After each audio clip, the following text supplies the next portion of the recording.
Yo, Grand Rising, everybody. How you doing? This is your Coach Renz, and we are on our Tuesday live. Since we're doing it outside, I had to wait for that heat to go down first. But we're here. We're going live. And I look forward to this one, the last live in April. I'm going to get TikTok set up. If this thing act right.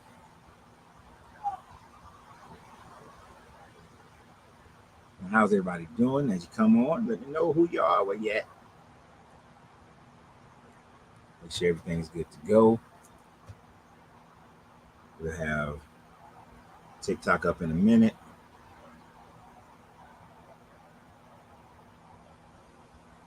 We're going to go get started here. You know, I give people about 5 minutes to get on. So if you're watching this and it's been passed, just skip the 5 minute mark. Just skip to the 5 minute mark. But for everybody else, we're going to be patient. Get the TikTok on.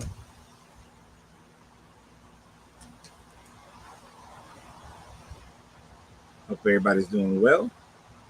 Had a great little trip up to Nag's Head. Appreciate that, Prime. I appreciate that, Dimples. Detroit, Michigan. Appreciate it.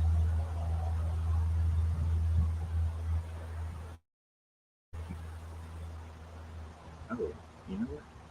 I forgot to download the dang on thing for the TikTok people so they can see what the video is about. What we're talking about today. But we're going through our... Today is Tuesday, so we go through the Bible itself and we read all of it. We're not going through the whole Bible, and I'm not say that in one way, but we're going through. We'll see how far we go with this. It could be the whole thing. I know there are some books that I plan on skipping, so I will not be going over every book. That's a guarantee.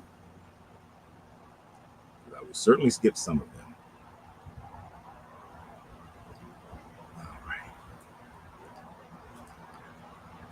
We ready for the TikTok version.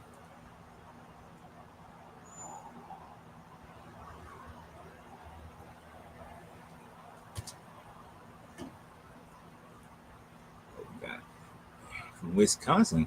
Good. Please like and subscribe. I appreciate those. I appreciate all of that. The liking and the subscribing. Those are greatly appreciated. Grand Rising, Debbie, Wayne, Jeremy. Shared and like, appreciate that. Appreciate it. We are almost ready to get started.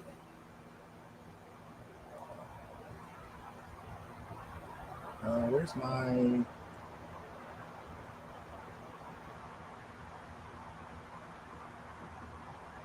there it is. Almost ready to get started. I had to go over to my screen where we do the reading from.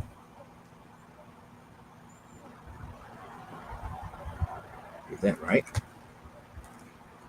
And you know we got to get our cigar ready before we kick this thing. This one is going to be a little bit better than some of the previous. A little bit more entertainment, a little bit more information. But it does start out with some of the boring stuff. Omaha, Nebraska. All right. Fort Worth, Texas. Elizabeth.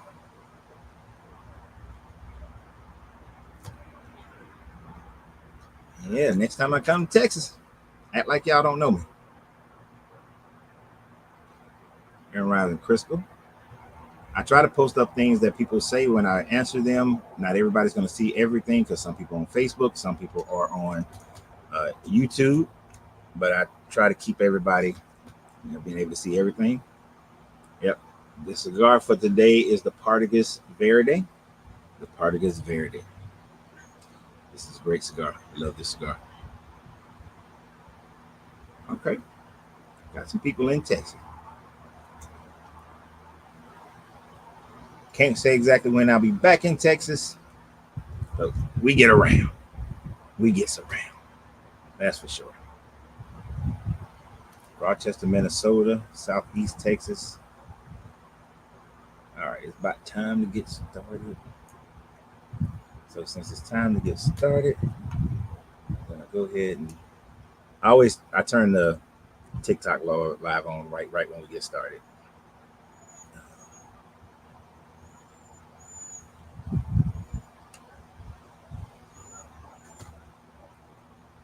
All right.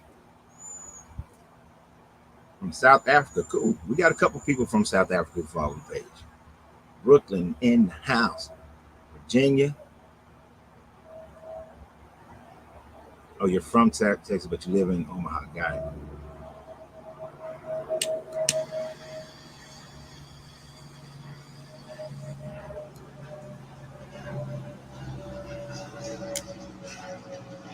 Everybody hear me fine? We good to go? Everybody good to go? So we're going to get started on our normal Tuesday live of what's wrong with the Bible. And this whole series started because people were asking, people kept on saying, well, you need to read your Bible. And they still say, you need to read it. So we've been reading it. If you've missed any of the episodes, then go to my YouTube page.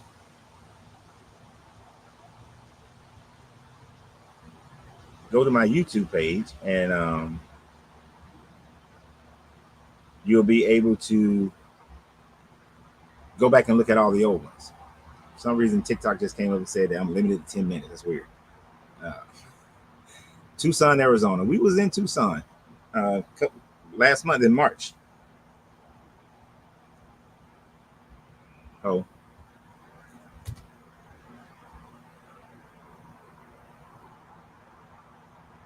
Wait a minute, hold on.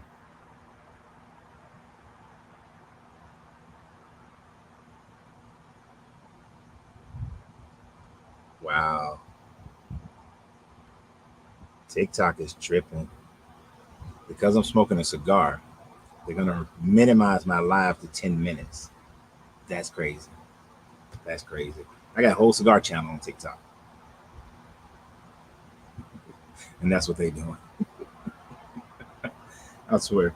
Sometimes I'm not mad that the government is messing around with TikTok, and then other times it's like, and it's stuff like this that make me not, that pisses me off about TikTok. So we're going to get started. So we're reading through this. Like I say, go to my YouTube page, which is youtube.com/Lorenzo Reed, LaRenzoReid. If you go there, you'll be able to go and see all the other ones from Deuteronomy, Numbers, Leviticus, Exodus, Genesis, and you'll be able to catch up. And we've done every chapter, word for word. Some things have some substance to it. Let me move this mic. Some things have some substance to it, some things didn't. I need everybody on TikTok to like the hell out of this video and let's see if that'll change TikTok's mind. Now, so appreciate James. So we did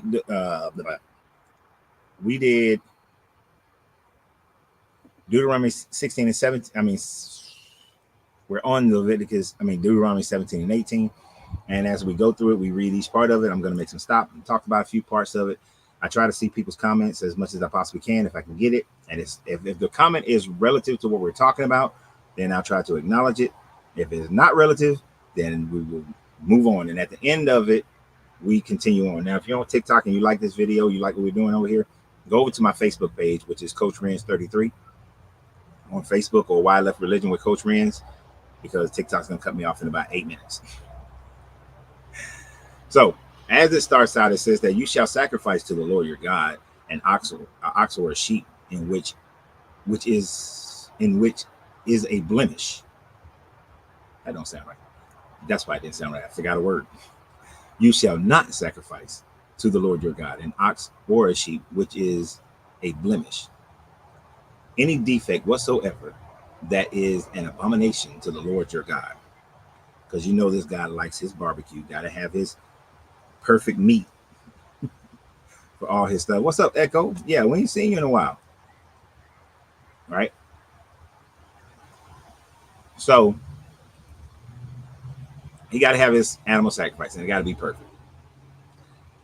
He says there, now this is where it starts to get a little better, but I thought we was done. You know, he had to get that back in there again. It's not like the last couple of chapters. They haven't been sitting up there talking about the same thing over and over again. So it's just a reiteration of what he said already. Right.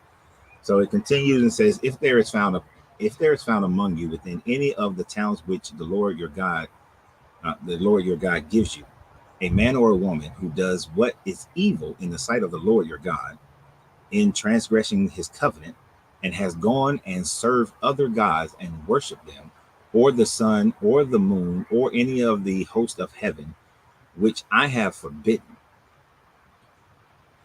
So this jealous God, insecure God, is basically saying that, hey, nobody can worship anything other than me. But if you find somebody in your town who worship any other deity other than me, then appreciate it, Echo, for jumping over to TikTok and giving me all the love. Uh, who worship anybody other than me, then uh, look, this is the punishment for it. And it is told, and it is told you, and you hear of it, then you shall inquire diligently. Let's see how diligent this is. And if it is true and certain that such an abominable thing has been done in Israel, then you shall bring forth to your gates that man or woman who has done this evil thing, and you shall stone that man or woman to death with stones. So this is a cruel ass form of punishment to which is going to be enacted upon a person who worships anything outside of this God. And even though he said the sun and the moon, and in this version it says a host of heaven, it also relative, other versions may say stars, because they didn't know the difference between the sun and a star. But it's saying that you're going to stone that person. So you cannot be a sun worshiper. You can't worship any other God. If they're found amongst you, you are to stone them to death. Now, you would think you got to have a whole bunch of evidence in order to do this, because a peaceful, just God, right, would make sure that it was done in the right way. So, art of being, we're going to cover that a little bit later on, because this chapter actually gets into what you're talking about a little bit. So we'll cover that later on. As far as Jericho having there's that's what the Bible says. It doesn't have anything. You can't find that in the Canaanite religion itself. And we'll get to that a little bit later on, because this does talk about the Molech in a little bit, just a smidge. But anyway, so you're supposed to stone these people. And on the evidence of two witnesses, this is the diligence that is required. On the evidence of 2 or 3 witnesses, he that is to die shall be put to death.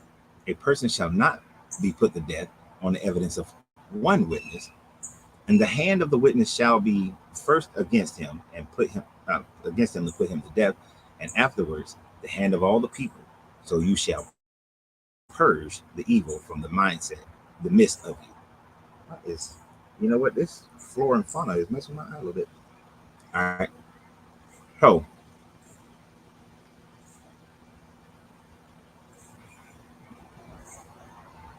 if you live in a neighborhood and 2 of your neighbors decide that they want to lie against you, 3 of your neighbors lie against you, and we know how people are. We've seen it happen multiple times throughout our history, and we can see it happen today, where if you can have one person make a claim, other people would then jump on that claim, not necessarily having seen it, but seeing something or anything that may cause them to say, well, it's a possibility. I did see her out there sunbathing. So since she was sunbathing, she could be worshiping the sun. And then when you get multiple people saying, yeah, I saw her out there sunbathing too. I saw her out there and she was sitting there watching the moon. I saw him, you know, um, meditating. He must have been meditating on some other God. People will jump onto something and not necessarily know it is what the actual person is saying. Now, one of the things about the Salem witch hunts was the fact that you had some teenagers who were experiencing probably something like a seizure or something like that, accuse a woman of putting a spell on them, and then everybody else just jumps on it and keeps doing this and keeps thinking, yep, yep, yep, yep, yep, that's what's going on. That's what's going on. Um, so all you need is a couple of witnesses.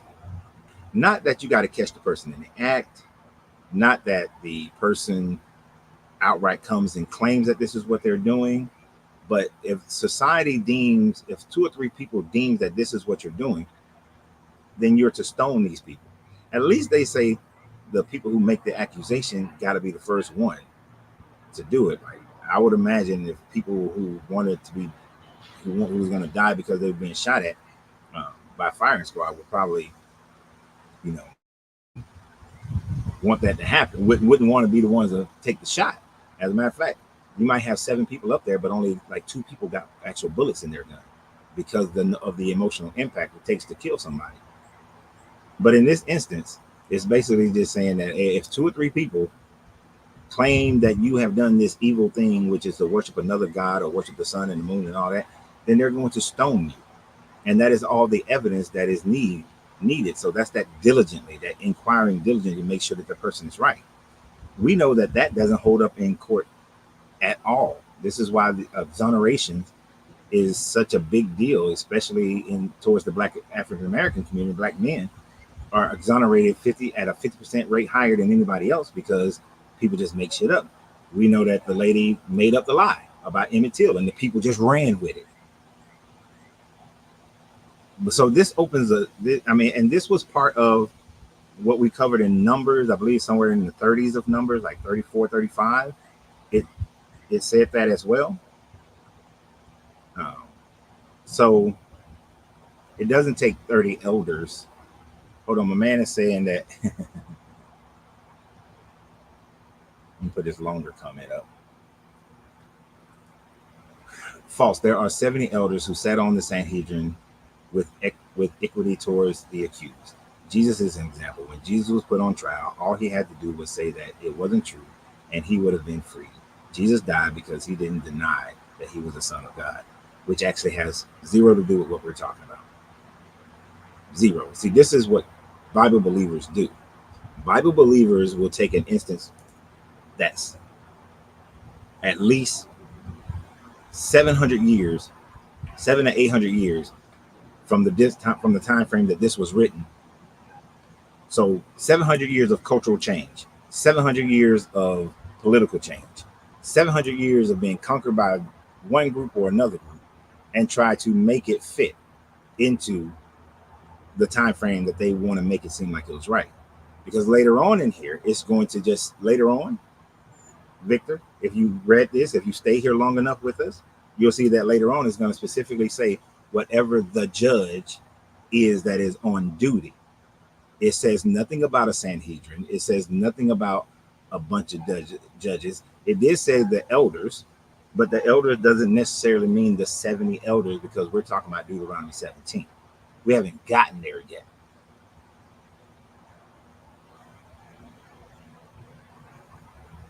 And here's the other caveat to it. And Art of Being is supporting what Victor is saying. Even if I allotted you to say that they had 70 elders, what does it matter if there are 70 elders if the rule of thumb is that 2 or more witnesses come forward and make the same claim, then the person is guilty. So does it matter that there's 70 elders? Does it matter, would it be one? Does it matter between one judge and 70? If you got multiple witnesses, that is all the requirement that is needed in order for the person to be determined guilty. See, this is the mentality of people who try to make this book fit so that it doesn't seem as cruel, so that God seems justified, so that the people of that day seem justified. But it doesn't. It doesn't matter at all.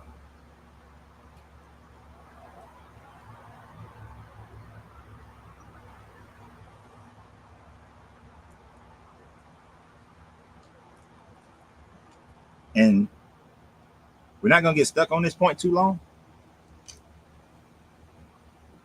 because you apparently show me that you haven't read this book. The judges and the high priest, the same 70 elders that went to the top of the mountain. Go read the book. The 70 didn't go to the top of the mountain. They stopped halfway. Moses is the only one, according to this book, who ever went to the top of the mountain.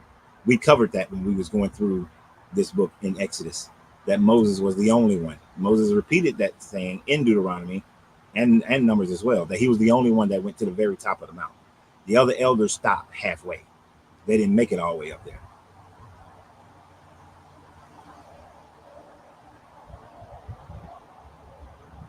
So, and you're making up these excuses to justify it when it still says what it says.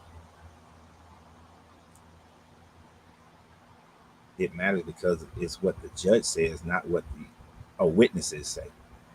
It does. It matters what the judge ultimately says, but the only require. So you're trying to change the paradigm, right? And there's that coming. I was waiting for it. I was waiting. You're taking it out of context. It's not out of context. It's not out of context. If the Bible can't support itself on what it says in the moment that it says something, it's not worth reading. It's not worth believing. Plain and simple. This is why we walked away from this book, the majority of us who are on here. And it just says that on the evidence of 2 or 3 witnesses, he that is to die shall be put to death. That's the evidence. It doesn't say that the 70 elders need to go and check the person's house out, that the elders need to interrogate the person. The elders need to see if they have any types of items that are indicative of worshiping another deity. It just says if a person, if a man or woman who does what's evil in the transgression against his God has gone to serve other gods and worship him, or the sun, the moon, or the heaven, the host of heaven, at the end of the day, 2 or 3 witnesses, that's what the judges need. That's all they need. And they can put this person to death. So you can keep on screaming out of context all you want to, but if 17 can't stand on his own, it ain't worth reading.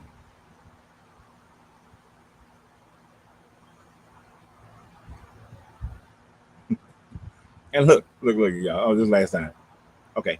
See, they tell me, they like to say I take things out of context, right? This is what Christians like to do all the time. 3 liars versus 70 elders. You speak as if the elders are that gullible. So you got 3. Understand the context of the story.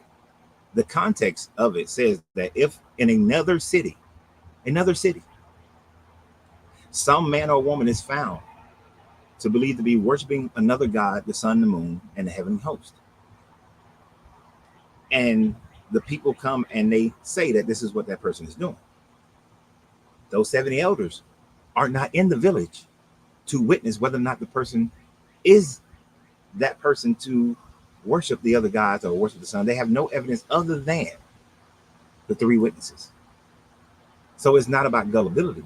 It's the fact that your God is saying that those 3 witnesses, see, it presupposes that the people, the Israelites, are all going to be these very honest people and do things right and say things right and never tell a lie. So if 2 or 3 witnesses say this, then it must be true.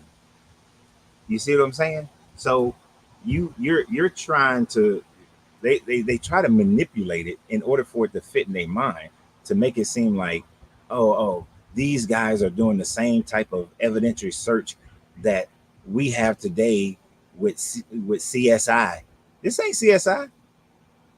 This is not CSI.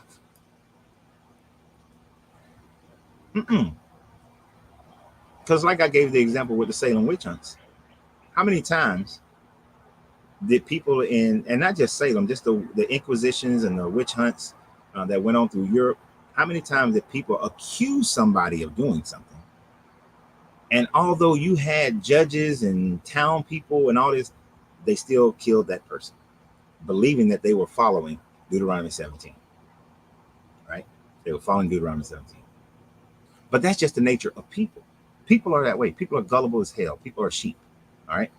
So you can look at it in the same way how during Nazi Germany or during Soviet Russia, if your neighbor said that this person was speaking out against not the Nazi party or speaking out against the Communist Party, that not much research was done.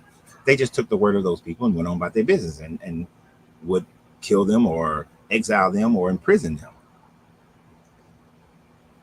So people can create their own narrative all they like, but that's what your book say. But of course, any person who's not a Christian saying this, they will say, oh, you're taking it out of context. Because that's their only excuse, and because they have no context to give to it. They have no context to give to. All they were judges. So let's continue into this, right? Christian, non-Christian. If you believe in Jesus and you follow this book, you're a Christian. Plain and simple. I can't stand how these people today are. I have a relationship with Jesus. If Jesus is the center point of this religion, so therefore you're Christian, right? So you're Christian. Here we go, verse 8.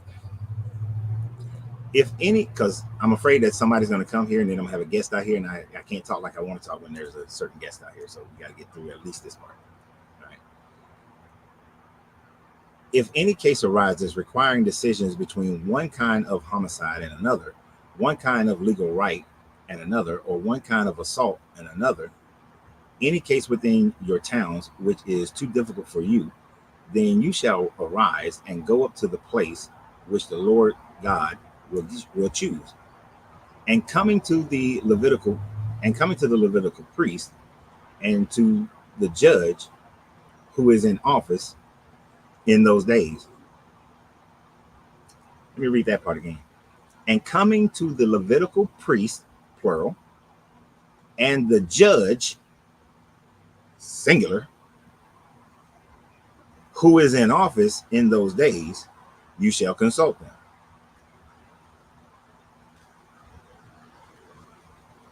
Let that marinate for a minute.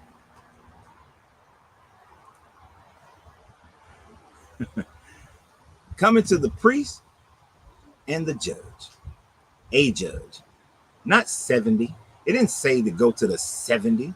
It said the priest and a judge. Did not give any clarification for how many.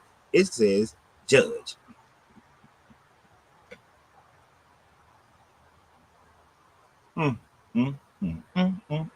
To continue. Because people don't want to accept what their own book says. Who is in office in those days, you shall consult with them, and they shall declare to you the decision. Then you shall do according to what they declare to you from the place in which the Lord will choose. And you shall be careful to do as according to all that they direct you, according to the instructions which they give you, and according to the decisions which they pronounce to you. You shall do, you shall not turn aside from the verdict which they declare to you, either to the right hand or to the left. The man who acts presumptuously by not obeying the priest who stands to not obeying the priest, not of 70 of them, who stands to minister there before the Lord your God, or the judge, that man shall die. So you shall purge the evil from Israel, and all the people shall hear and fear, because you got to have that fear in there, and not act presumptuously again. So basically what it's saying is that anytime they go through and these judges the judge or the priest give their decree on whether or not a person had committed this crime or so on and so forth. I like how y'all they're trying to make it work, y'all. Art of Being said the priests are the Levites. They are thousands of them. Yes, thousands of them to mitigate 2 million people. It doesn't matter if you have thousands to mitigate 2 million. The numbers get thin. But it's singular in its statement. The priest, the judge. It does not say priests and judges who declare their decision. It said the priest and the judge who gives their decision. You are to follow it. There is no recourse. There is no, oh, wait a minute. There may be some secondary evidence. Oh, your verdict was wrong. We need to have a recess and come. We need to have a retrial. This is, you do it once and you're done. Verse 9 does says priest. You're absolutely right, Artavine. Verse 9 says priest. But to say that, see, when you're right, it says priest, but that doesn't mean that there are 70. And it doesn't matter. I'm not going to argue this point over and over again. It doesn't matter because it says that all you need is 2 or 3 witnesses. That's it. 2 or 3 witnesses. That's all you need.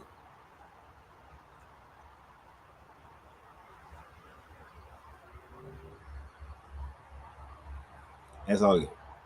Oh, I'm sorry, but this is one of those ridiculous ass statements to me. You don't even know what you're reading. These are high people you're talking about. So if you go against the high people in the world, you will get stoned. See, that's that bullshit. That's a problem with most people in most countries. Most people in most countries think that the people who hold political office, the people who got money, the people who control business, the people who control the military, they think that they're better. I think I told you guys one time I was in church and the pastor said, raise your hand if you think that the apostles are better than you. And every goddamn body in that church raised their hand but me. I did not raise my hand. Because to me, I'm like, who are they that they are better than me? I don't care if a person sits on a high place. Matter of fact, if you, Plymouth, I don't know where you live. I don't know what country you're in or anything like that.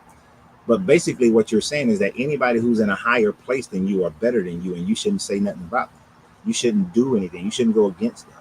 So if you are an American, I don't know if you are, but if you are an American and is anybody else having signal problems, let me know. If you're an American and all of a sudden, if you're an American and you're a Democrat, but Trump's in office, do you just say, yes, that's my president? If Trump's in office, if Biden's in office, but you're a Republican, do you say, oh, that's my president? Even though your book tells you that you're supposed to pray for your leaders.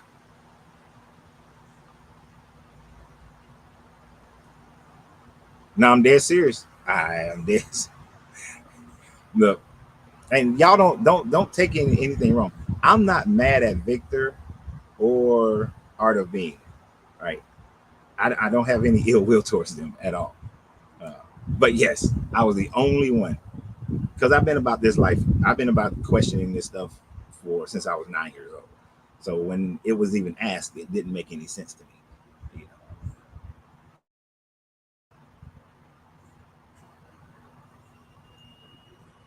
He said, "Oh, not a signal. I skipped verse 9. I didn't skip verse 9. I don't think I skipped verse 9. But yeah, it doesn't. But in this judicial system, you said no, I've specifically made sure I say verse 9. And coming to the Levitical priest and the judge who is in office in those days, you shall consult them, and they shall declare to you a decision. Yeah, that's what verse 9 said. If you didn't hear it, but I'm pretty sure I read it. But either way, no. The point is, once they give their decision, that's it. But of course, once they get their decision, that's it. Because what's the result of their decision? Right? No. Okay, what's the result of the decision? Death. So there's no reason to go back. Like after we kill somebody in this country with the death penalty,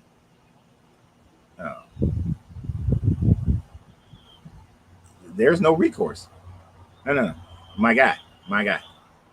It is not that you told me that there were elders, right?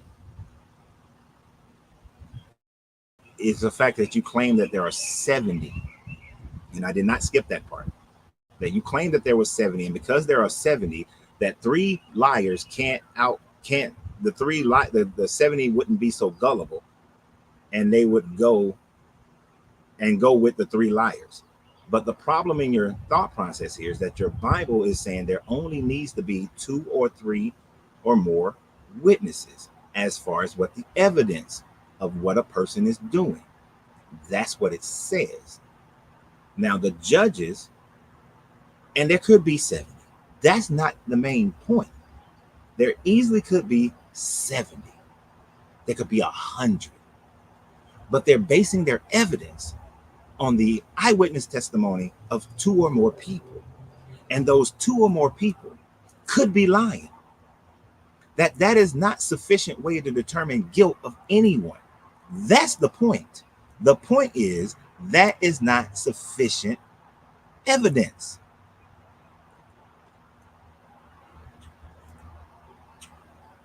That's not. He said that they're put in favor of the accused. Where? Where did you get that? I'm open to you telling me where you got that, where you got that, because that sounds like some make-believe.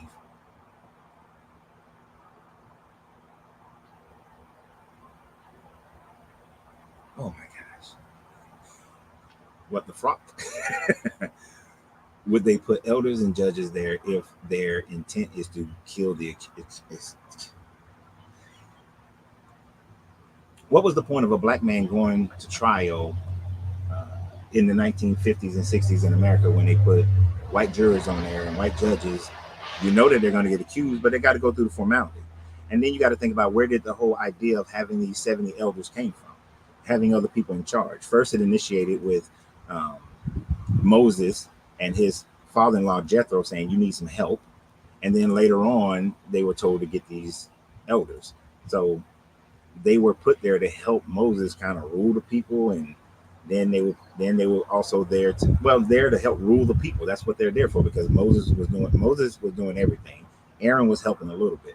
So it's not like you have this people romanticize these people back then to think that there was these nice, sweet, fair people. That's not the case. From Sierra Leone, what's up, my guy?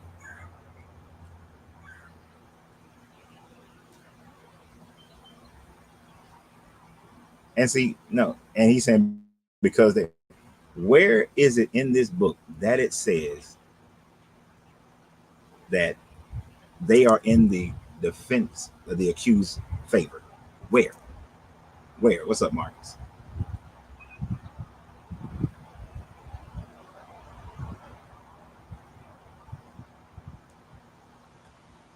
I'm not switching timelines. I'm giving you an example of the human.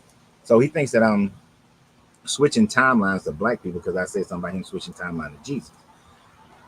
What you're talking about is you try to establish that there were 70 in the Sanhedrin, which has nothing to do with at that time frame. What I'm talking about is the general mentality of people that has existed from the beginning of time, of our known time. I'm talking about people's mentality. So in talking about people's mentality, to see the same pattern repeated throughout history demonstrates the mentality of people and how people are. So there is a distinct difference between what you were doing and what you were attempting to what I was saying. But I'm going to continue. I did not think I would get stuck on this point. But you know what, Victor, I'm glad you're here because I had challenged you last week, I think, in a comment where I was telling you if you want to be heard, come on to the live.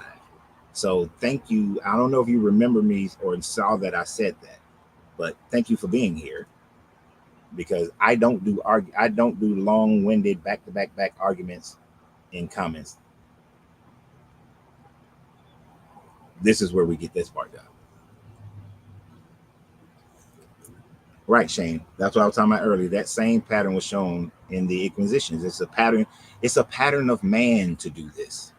It's a pattern of man that whoever the establishment is, that they are going to try to protect the establishment. And all you need is a few people to make an accusation, and the establishment just rolls with it. And that's pretty much what we have. And we got it here. Because I think that this God is unfair as hell to say that all you need is a couple of witnesses. That's some bullshit. That is some bullshit. You know, Like we've matured in our system of government to from that time frame to now. We're still not perfect, not even slightly, but at least we've matured to the point where we recognize that eyewitness account is not enough, and eyewitness account is usually wrong. You will not win a case based on eyewitness account, and thankfully we've gotten there. Thankfully we've gotten there. So let's continue. God dang, this is a short chapter, but I thought that we'd get through it a lot faster. When you come to the land which the Lord your God gives you, and you possess it and dwell in it, and then say, uh, I letting the helicopter go by a little bit, and then say, I will set a king over me, like all the nations that are around me. You may indeed set a king over you, over you, him whom the Lord your God will choose. It'd be good for him to say a name, but we're gonna see that problem later on too. When we choose, but I think to me that's a power play in writing, because then anybody can claim that they were appointed by God. But anyway, continue. One from among your brethren, you shall set as a king over you. You may not put a foreigner over you who is not your brother. Pretty smart. Only he must not multiply horses for himself, or cause people to return to Egypt in order to multiply horses, since the Lord has said to you, you shall never return that way again.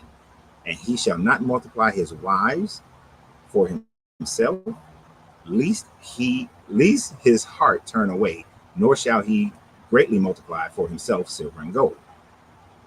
So basically, the king shouldn't get.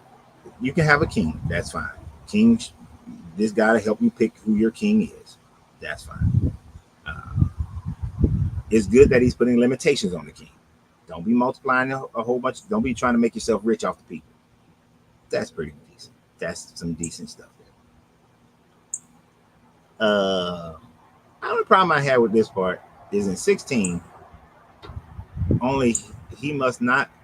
Huh? Only he must. Sorry, somebody messing with me. Only he must not multiply his horses, or cause the people to return to Egypt in order to multiply horses, since the Lord has said to you, you shall never return that way again. It's interesting that in this line, he talks about you should never go back to Egypt again, right? But they do. We're going to get into Deuteronomy 28, and he's going to send them right back to Egypt, or if that will be a curse to them, a punishment to them. But you can take this and say that they shouldn't willingly go back to Egypt, right? Not if he sends them, if he punishes them and sends them to Egypt, that's one thing, but they shouldn't willingly go back to Egypt. But they do eventually willingly go back to Egypt. As a matter of fact, during the time frame of the Romans, during the time frame of Vespasian, one of the wealthiest persons in the Roman Empire at that time was Philo of Alexander, who was a Hellenistic Jew living in Alexandria, Egypt. So it's not a big deal, but it's just saying that they should never return to Egypt, but they do go back to Egypt.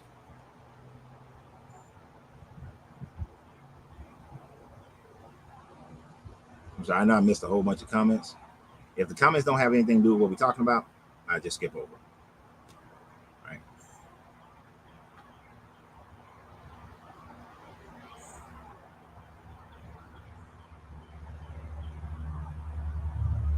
Okay. I'm just scanning real quick, see if it's got something. Brandon, Egypt is not slavery. All the time, most of the time in this book, the references to Egypt is not slavery. This reference to Egypt is not slavery. One, look at the contents of what it's saying. Only he must not multiply horses for himself, or cause people to return to Egypt in order to multiply horses. You do not go to Egypt to multiply horses if Egypt is meaning slavery in this instant. All right. And also, if you go and if you look at this in the Septuagint, or look at it in the Hebrew, actually would be better. But you look at it in the Hebrew, it has the definite article before Mizrahim, which means the actual place. Doesn't mean a name. It's not a name. It doesn't mean bondage. Doesn't mean anything other than the land that is Egypt. So every time you see Egypt, like I don't know if you are one, but I know the Hebrew Israelites try to make every instance of it mentioning Egypt after Exodus to mean bondage, but it doesn't. It doesn't at all. So those are some pretty good rules for a king. I give it credit. And like I always say, I give it some credit when credit is due. So a king shouldn't be that way. But we know we know that's not the way this book has gone. That there's hasn't been a king in this book that did not multiply his wealth and multiply his wives. I mean his riches.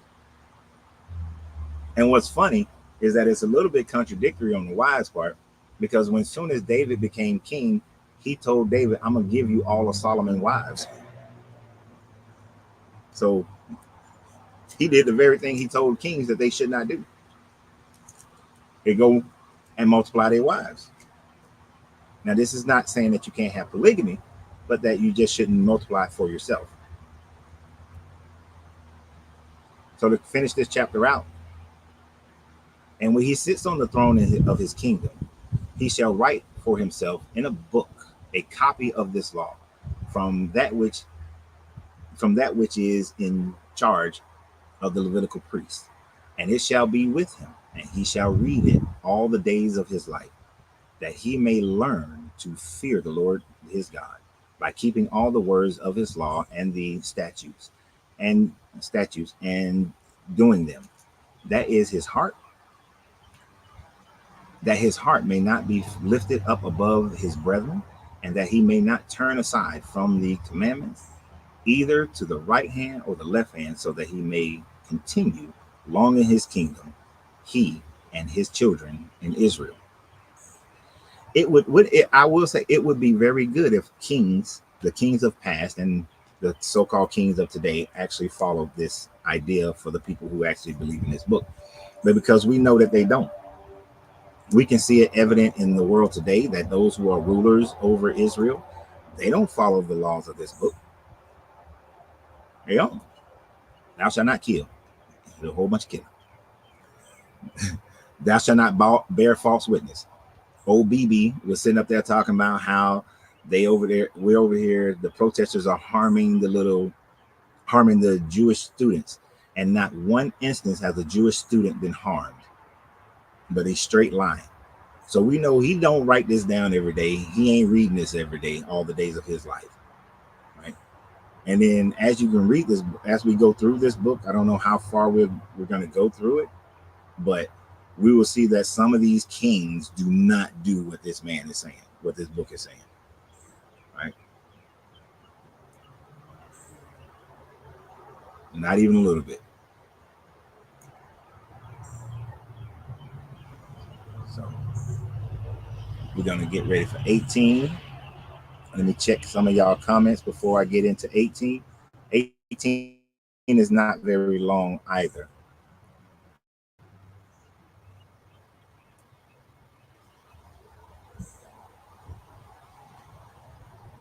Oh, y'all talking about libraries. Okay. Okay, yeah. Anything dealing with what we're talking about?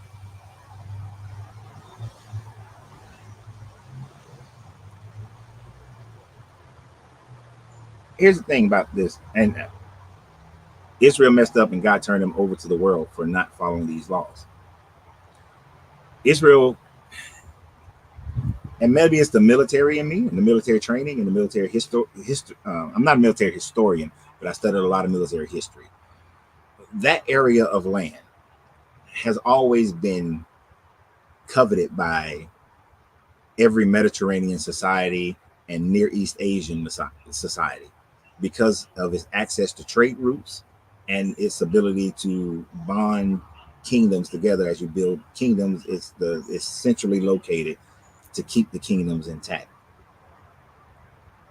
Israel could have been worshiping Baal, and Baal could have been their main god up until today.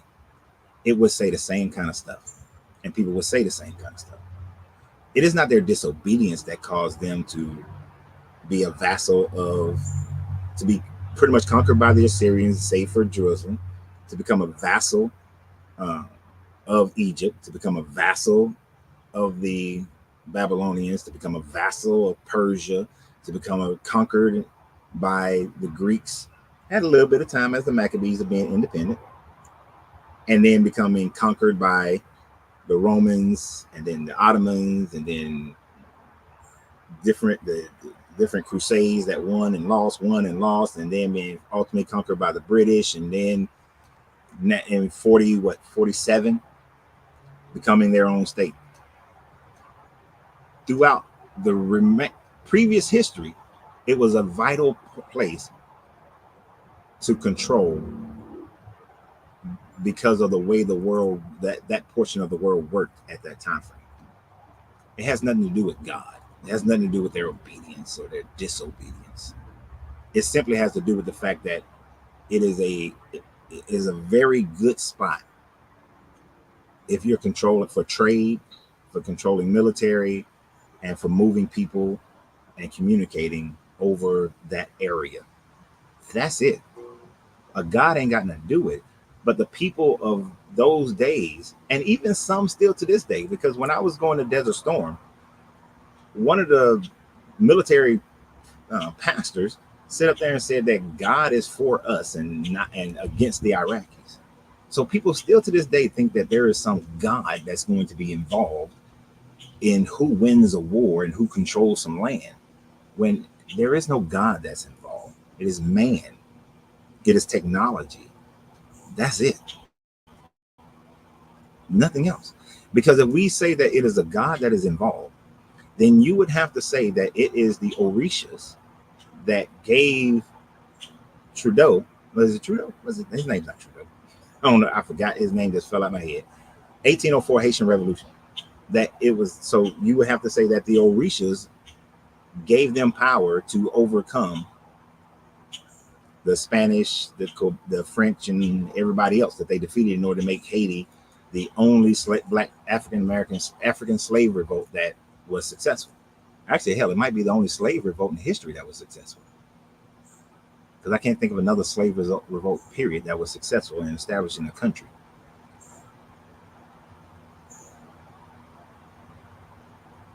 Now, you are right. When you go, see, you're right. We're reading the Bible, and that's what the Bible says.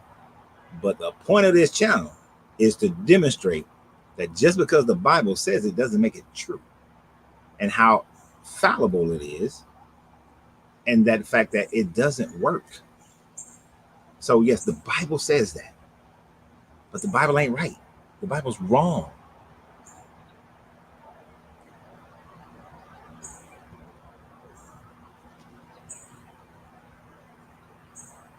It was only Haiti. Thank you, Brian. Yeah, and see, you're right, Victor. Since I went on that tangent for a second, that's exactly what Haitian voodoo attributes to their victory. You're absolutely right, because they had a ceremony right before they started fighting and went back to their um, ancestral religion. And here's the thing: it's not the religion at all. It's the belief. It's the belief. It's the belief in yourself. It's the belief of why you're doing something that enables people to overcome obstacles that they normally should not or be able to overcome. That belief, bar none, bar none. And with that belief, your true abilities start to come out. So belief is very powerful in a positive and a negative. I'll give you one on the flip side.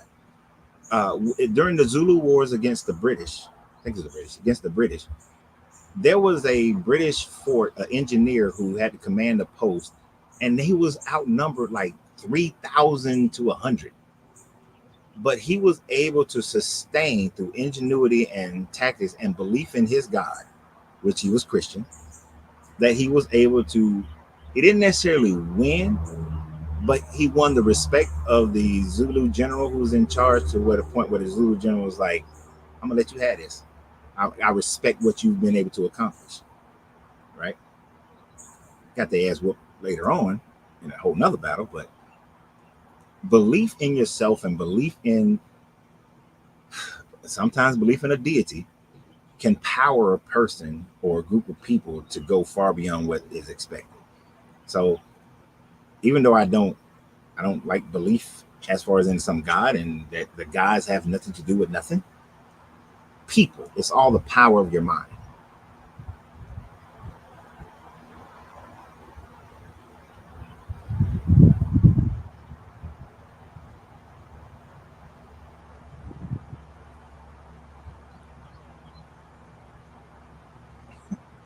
All right, so we're going to continue. Let's get to 18 before a possible interruption comes.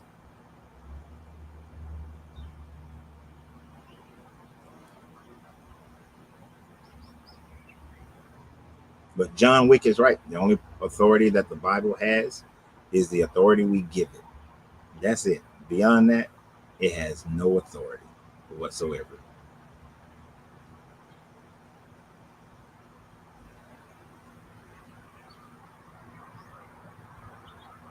If you believe in yourself or you guessed you can, now I know. And that I was going to get into that one. Trauma. I don't do. That's why I don't like belief. I know either I'm gonna do something or I'm not gonna do it. Plain and simple.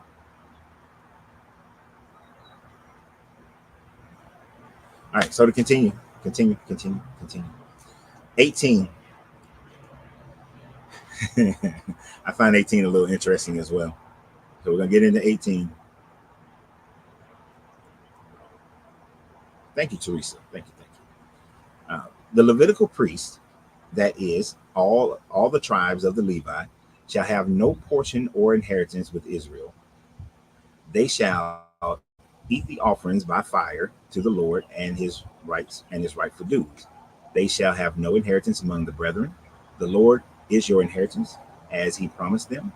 And this shall be the priest's due from the people, from those offerings, a sacrifice, whether it be an ox or a sheep. They shall give to the priest the shoulder and the two cheeks and the stomach. I don't know, stomach and cheek. The first fruits of your grain, of your wine and your oil, and the first of the fleece of your sheep you shall give them. For the Lord your God has chosen him out of all your tribes to stand and minister in the name of the Lord, and the Lord, name of the Lord, him and his sons forever. I want to finish this whole part. And if the Levites come from any of your towns out of all Israel, where he lives, and he may come when he desires to the place which the Lord will choose, then he may minister in the name of the Lord his God, like all his fellow Levites who stand to minister therefore before the Lord. They shall have equal portion to eat besides what he receives from the sale of his patrimony.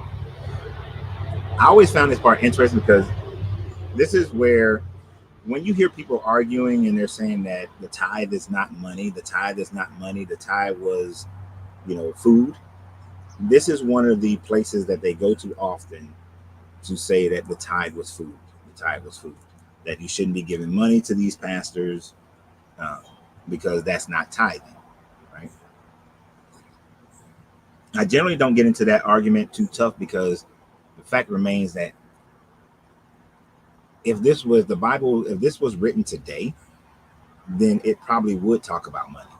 But it probably would talk about money as far as giving to the priests because this was written during an agrarian state of civilization. So, of course, it's going to be more towards that type of thinking. Uh, but you can go in the Bible and find where the priests do collect money. It's not tithe, but a child is born. And a child is born. There's not enough priests to cover the redemption of the child being born, the son being born. So then you can give 50 pieces of silver that's equal to the temple shekel. So there are instances where money is given, but is given for other specific reasons, not so much as a tithe. But this is where they get that argument to say that tithe is not money. It's actually food. But at the end of the day, oh, let me say thank you to all the people on TikTok. Y'all liked it up so much that they didn't stop it after 10 minutes like they claim. Beat the algorithm. So anyway, but this is where that argument comes from with a lot of most of the ones that I've seen that argument. This is where they go to. But basically, it's just saying that, hey, y'all are supposed to take care of the Levites. Nothing really wrong with this.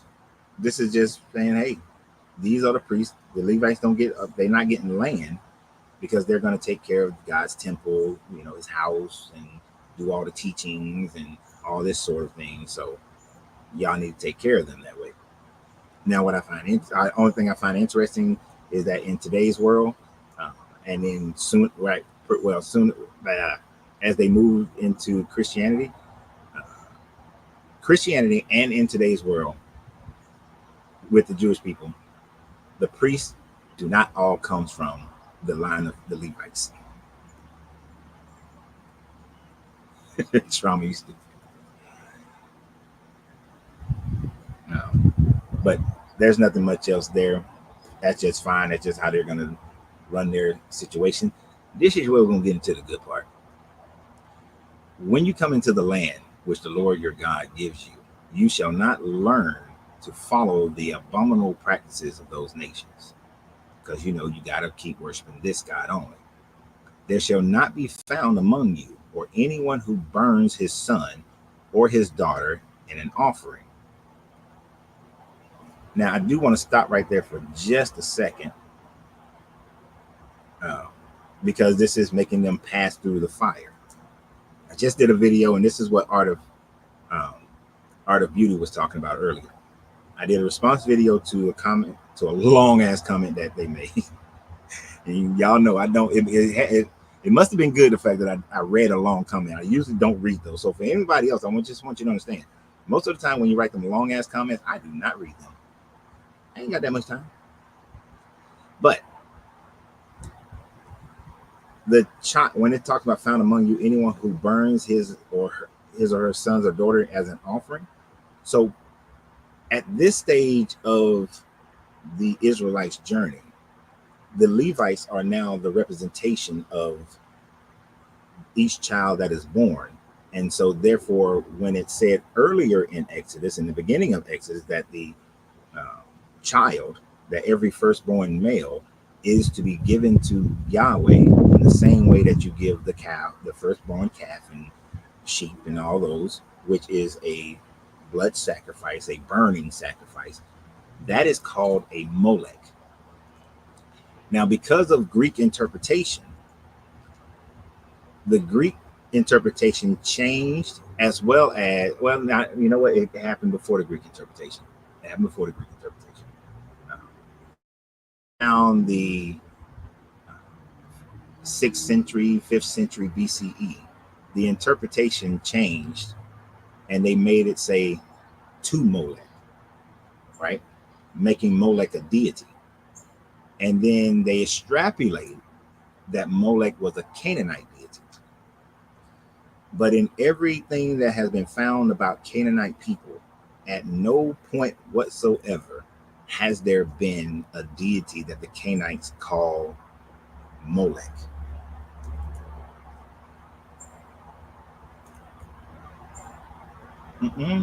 It was not a misread. I know you weren't there when we went over that part of Exodus, but it's not a misread at all. And so, no. You would like for it to be. See, this is where we're different. When I was researching the Bible as in my youth, it wasn't about I wanted to fit. I went into it with it is whatever it is. So when we covered that part, no, he said, give me your first son, they belong to me. And in the same breath of saying that, just like the cows and everything else that you give.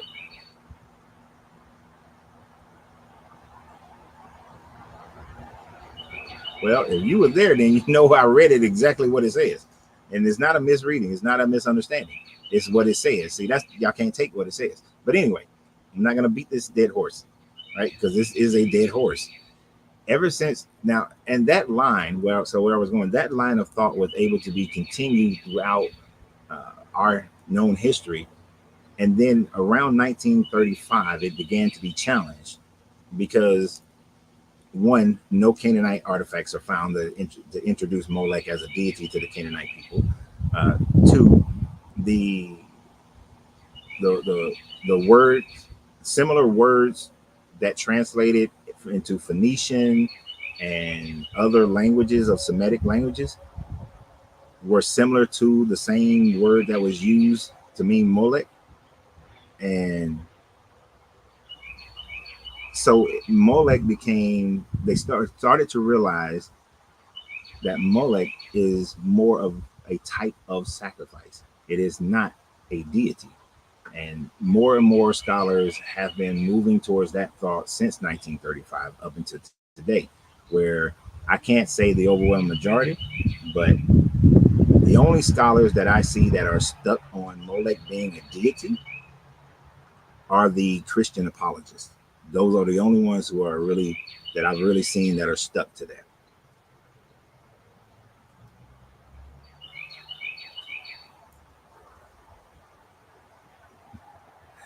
So now, as the Bible started being, the Old Testament started being put together from the time frame of the 8th century, maybe 9th century BCE, possibly, but definitely 8th century through the 5th century, we see a lot of things that changed. And Deuteronomy was one of those books that went through that change and was written over like 100+ year, 200-year history. And so some of the things that they wanted to, Deuteronomy moves away from some of the things that was being said earlier in the book, the earlier stories.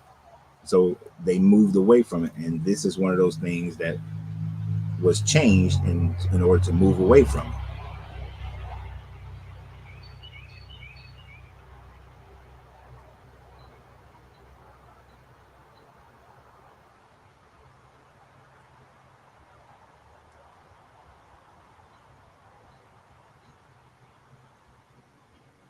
And I think one of the burial chambers there, like I said on the video, some Judaites from the tribe of Judah in Carthage, they found where the Molech was being practiced.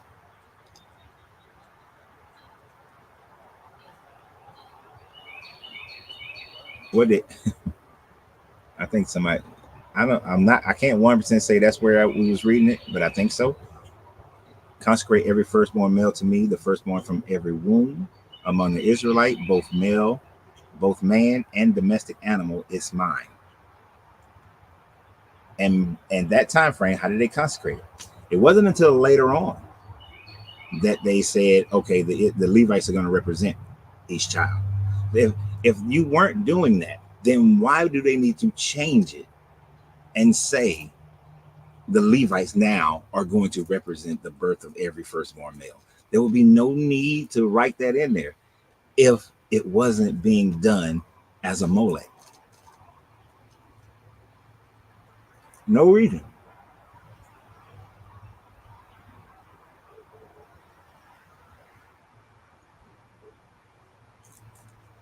And you can't find even, and I was going to go there, so thank you for bringing that up, Victor.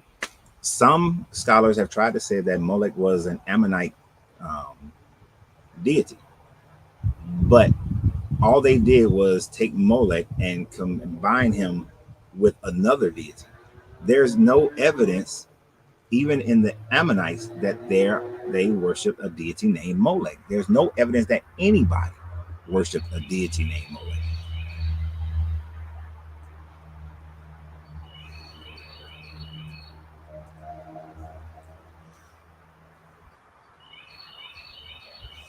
Yeah, I'm with you. Like, that's someone's favorite word, isn't it?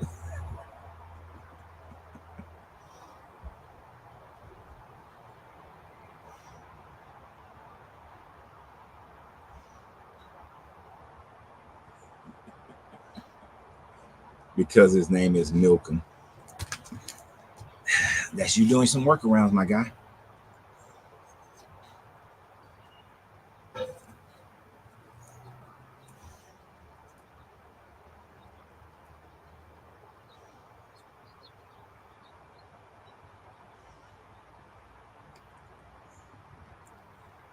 Now, see, you don't want it to mean that it was a child sacrifice. So why did the Judaites practice child sacrifice? Even though now there's been no evidence that the ones that Jeremiah was talking about actually practiced child sacrifice in Jerusalem, but there is evidence of them practicing child sacrifice when they were in Carthage. Okay. Now, again, why would you make a change? And my man is trying to say, the reason why they make the change is because there were no Levites who were doing their thing until I think he said 32, chapter 32 or something like that. Oh, hold on, y'all losing power. Oh no, that's the continued thing. Okay.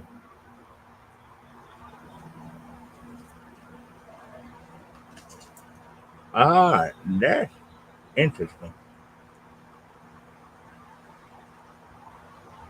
So at TikTok, after you do a live for a while, you gotta verify that you're still doing a live.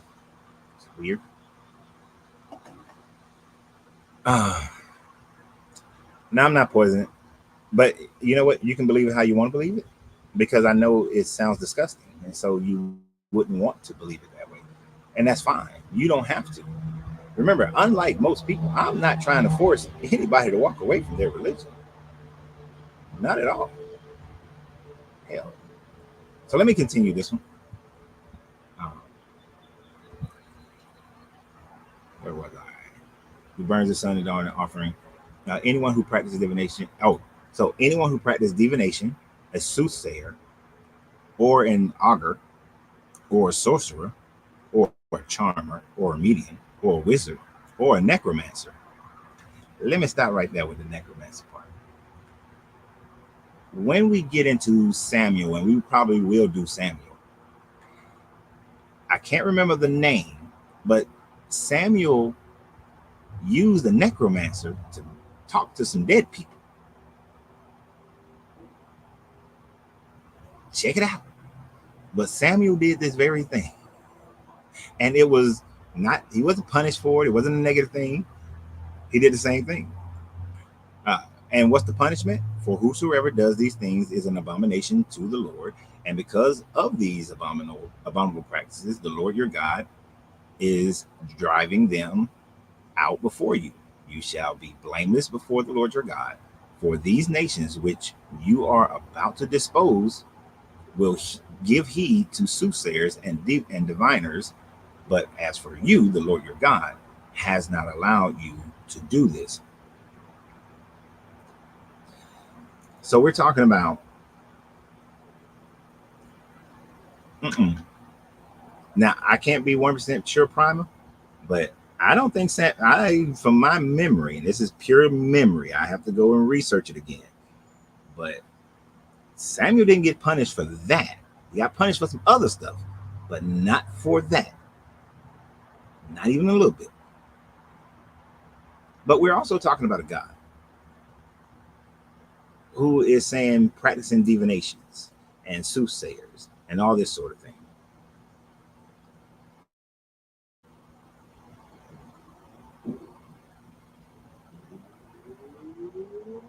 So oh man, Art of Being might be correcting me, which I am very easy to take correction.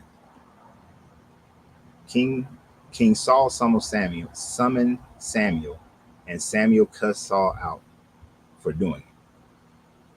I'll have to go and research that to make sure, but you could be right. But let's say you are right. But it just said that he would drive those people out, right? Let me get back to it. Because I never claim to be perfect. What is the punishment? That he would drive them out from before you. But that's not the reason why Saul lost his kingship. Y'all know why Saul lost his kingship. Why did Saul lose his kingship?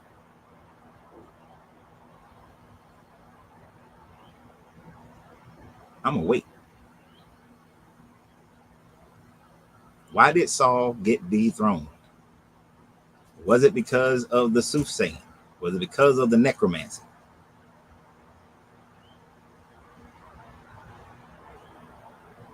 Don't just say he disobeyed God's command. What command did he disobey?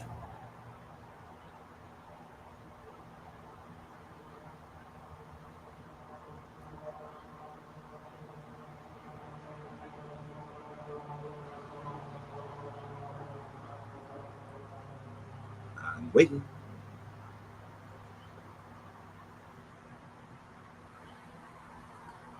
And you know it very well.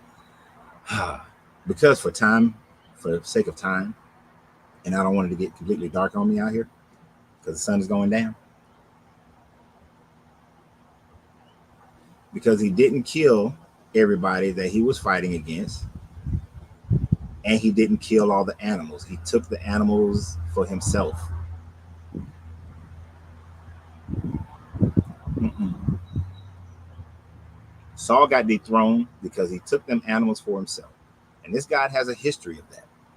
Uh, Later on in this book, when we get to them taking Jericho, you got a situation where all the uh, all the gold and silver were supposed to stay and go to God, but then one dude decided to keep some gold and silver, so the people went to try to kill AI, destroy AI, and they got their ass whooped. And when they came back and found the dude had been keeping some of the treasure, they killed him and his family. This guy that's a tendency that you can see in this, that he gives you a command to not to kill everybody, or to not kill everybody, or to kill all the animals, or not. And if the people disobey that, that's why they get in trouble. Now, Saul wasn't kicked out because he practiced some necromancy. No, he was kicked out because he tried to keep some of God's stuff. He didn't kill all the people. He didn't kill all the animals. He tried to keep some of the animals for himself.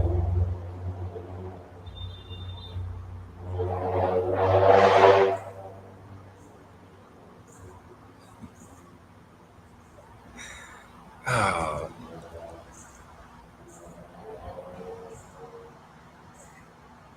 you saying the Amalek king attacked Israel for no reason? This is what I mean by you always leave stuff out the whole story. The story of what? What did the people in Jericho, did they attack?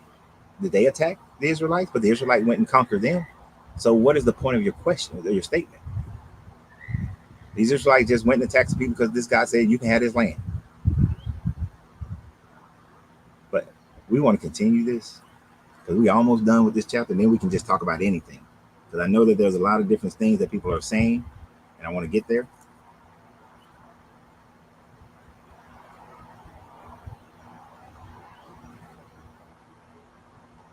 And I think the person who might come out here, it might come.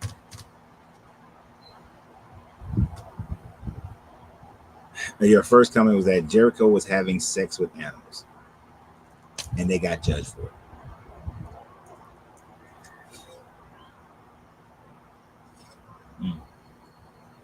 Because you got a righteous God who's fair. Now I have to go back and read that again, but I don't remember anything about them having sex with animals. The only reason I remember that he made sure that they got genocide was the fact that they were Canaanites. That's it. But even if they were having sex with animals, who made the Israelites the executioners? Oh, your God did. And that made it right because they believed that some God told them to go do it. So anytime somebody says that God is telling me to go kill somebody or to go massacre somebody because they're not worshiping my God, that means they can go kill them. So it was cool for Pope Nicholas and Pope Clement to say that since the West Africans weren't Christian, they should go and make them into slaves in perpetuity. Does that make the Americans right, the colonial Americans right for going in with manifest destiny and massacring the native people because they weren't worshiping this God and doing things the way this God wants them to do it? Does that make them right?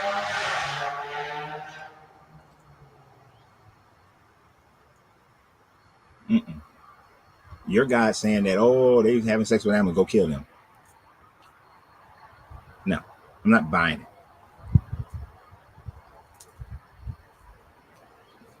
Out of context. God, y'all really need to get something better than that. Get something better than out of context.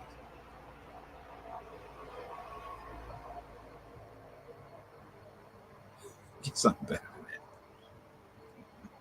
that. As if y'all act like the Israelites just doing everything. Or they worshiping this guy. So yeah, they mess up every now and then, and God punishes them. But he always bring them back. So why couldn't this God bring back the people in Jericho? Why couldn't, if he was a fair, loving God, why didn't he go to the people of Jericho and show them that he is their God as well? Why couldn't this God go to the people in Africa and say, I'm your God? Why couldn't he come to the people in the Americas or in India or in any of those places peacefully and say that I am your God? Why does he have to send people to go kill you in order to make you worship him? You see how it is that is a horrible, horrible deity.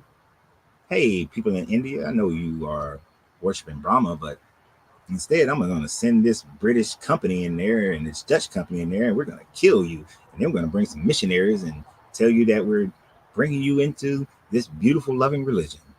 And hey, I'm going to go do the same thing to the people in all these other countries, and I'm going to kill you. Hey, Roman government, we're going to tell you to go and just massacre anybody who doesn't want to agree with this religion. That doesn't sound like the mindset of love. That sounds like a totalitarian. That's what that sounds like. That sounds like egotism. That is not how it should work if you are going to claim that you are loving.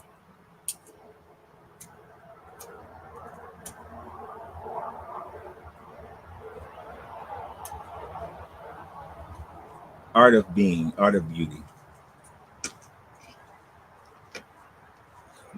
Now, sir, I don't want to hurt your Christian sensibilities with my conversation here. You gonna be all right? Yeah, I'm fine. You sure? I'm fine with it. You go right ahead. I mean, we had that conversation. That's why I don't be doing my videos around you, because I don't want you to feel some kind of way. No, I'm not. No, you go ahead. I'm just checking. Respect. No, I'm fine. Okay. All right. Thank you. All right. So, art of beauty.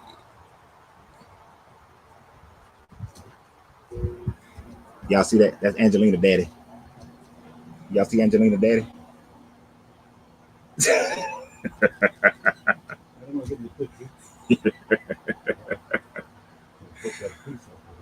All right. So, art of beauty. This is the kind of thing that does not make sense. Art of being. I don't know why Why do I want to keep saying art of beauty? Anyway, you say, have you not read? Because God gave Jericho, Canaanites, Amorites 400 years to repent. They did not do so. They did not. So they were judged, and they did more than have sex with animals. Where do you get that from? Where does it come up where it says that the Canaanites and the Amorites and the people of Jericho, who were Canaanites, where these people were given an opportunity to worship this deity or to know this deity? When did this deity show up to them? Because there is absolutely zero archaeological evidence, biblical evidence that this deity came to the Canaanite people and tried to show them that they're his people. As a matter of fact, very specific in the Old Testament that literally says he chose the Israelite people. Plain and simple, he chose Abraham, and that's it. And then the line up from Abraham, the Hebrews, and then Israelites. And later on in Deuteronomy is going to talk about how Elion gave Yahweh the Israelite as his portion.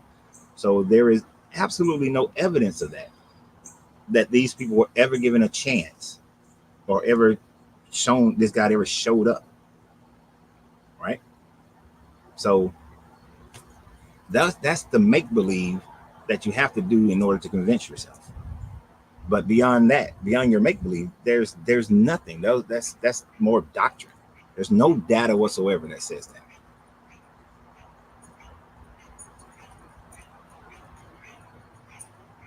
And see, here you go with that one. Wrong for killing their own kids.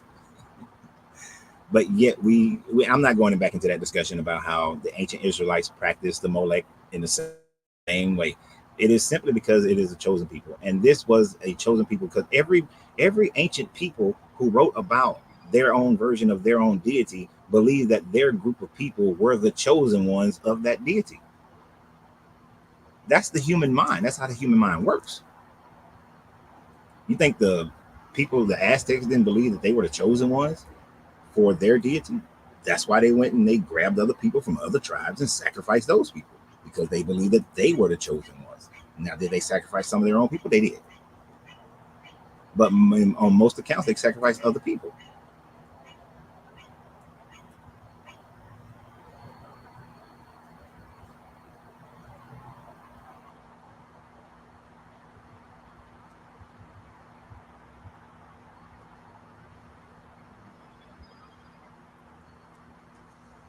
All right, so we're going to continue. We got to finish this chapter. Let me get back to it so that we can get into all the distracting conversations. Abomination low because of, for those nations which. Oh, and is it in this next part or is it in this part?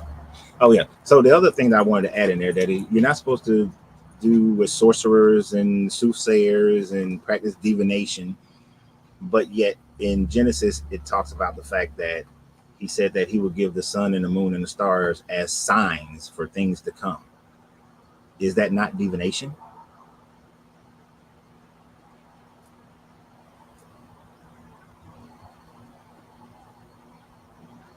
Isn't that divination?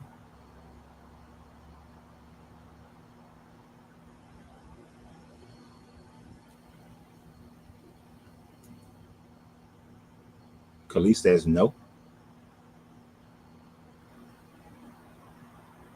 All right. So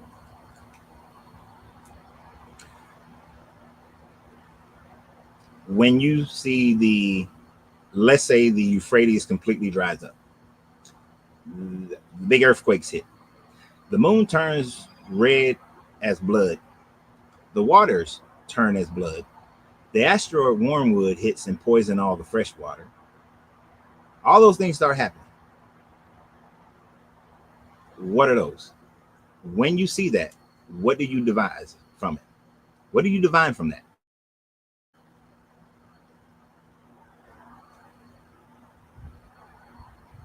Yeah, you can call it astrology. You can give it another name. But when all that shit happens, according to your book, it's supposed to happen, because ain't shit. It's not going to happen. But when all that supposedly happens, what do you call it? Do you not divine? It's the end time. Isn't that what Christians do constantly? It's the end time. Isn't that what Jesus said? That'll be signs of the end time. That he's going to give signs for the end time.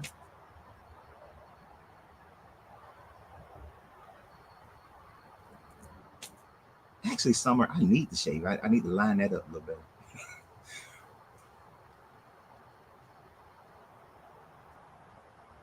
Right, Brian. All religions come from looking at the stars. Looked at the stars, looked at the world around them, and they created religions out of it. What is divination?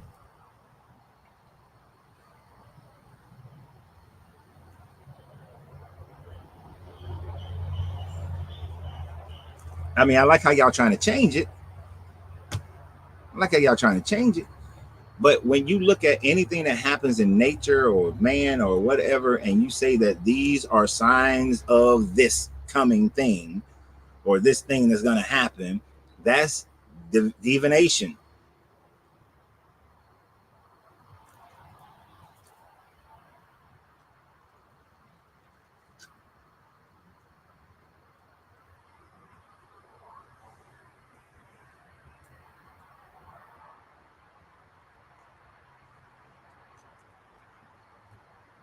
I don't. Look, we gonna disagree on that one all day for my Bible believer.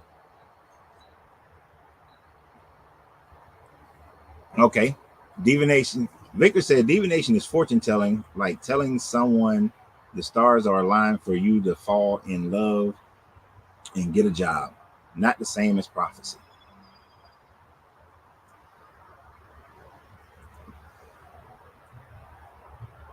So divination is just things that you look at signs and you just say it's for people. But prophecy do the same thing. We're gonna go into prophecy in just a minute here, the last part of this,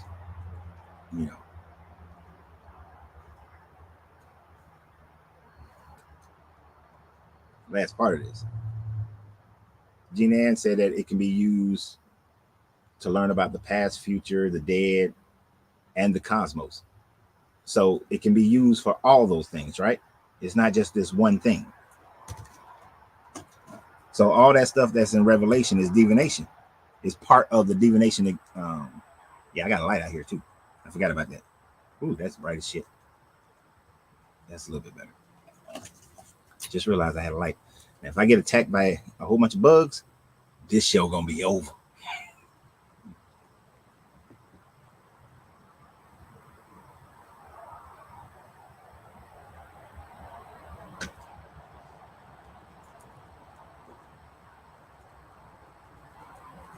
So when they say that, again, y'all have not said anything about all the prophecies and that. So, are you saying that the prophecies are different from divination when the prophecies are telling you look for these signs, or if you see these signs, that means XYZ is about to happen?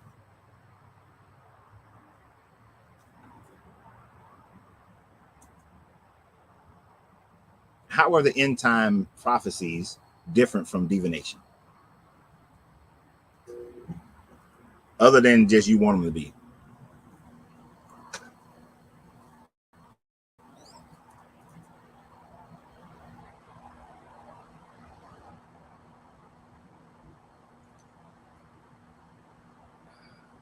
Okay.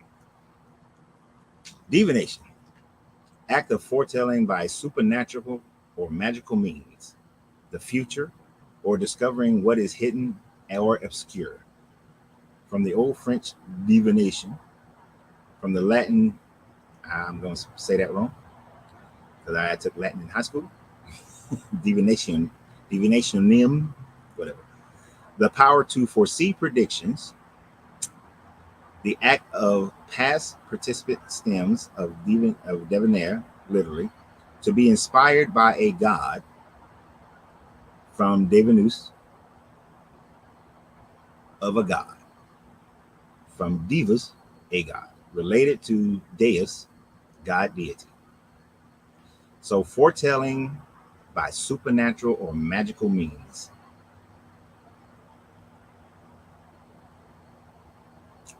Foreseeing predictions. There will be wars and rumors of wars. Shit sounds the same.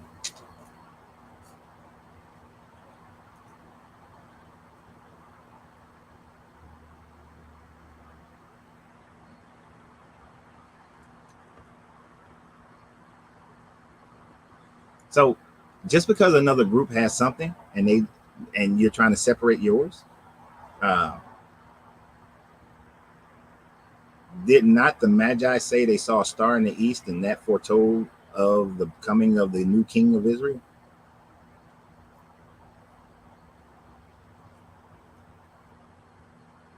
You see, when you look at ancient history, people all over the world has used comets and meteorites and weather phenomenon and you know uh, alignments, eclipses, to say that something is coming, something is going to happen, or some type of prophecy. But it's all the same. It's all divination.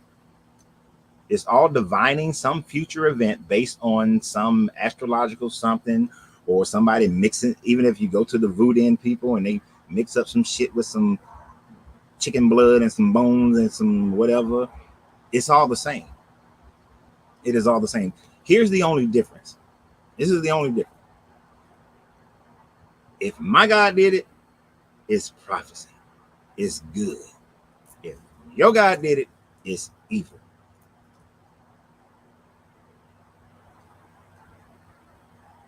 And I understand that was the Magi. The Magi most likely were Zoroastrians. They were not Christians or Muslim. I mean, Christian or Jews. They were not Israelites. That's for damn sure. But King Herod sure went for it, didn't he? He sure believed in it.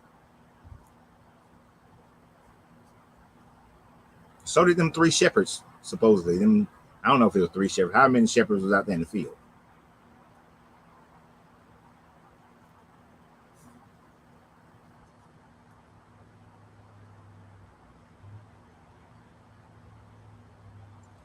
Yeah, and if a king, exactly like Tony is saying, if a king had seers, they practice divination, all of them. That was a normal practice in ancient times. The only thing people change is if their deity did it or not. But I want to move into this last part of this chapter. Uh, verse 15. It says, and then we can get back to arguing about something.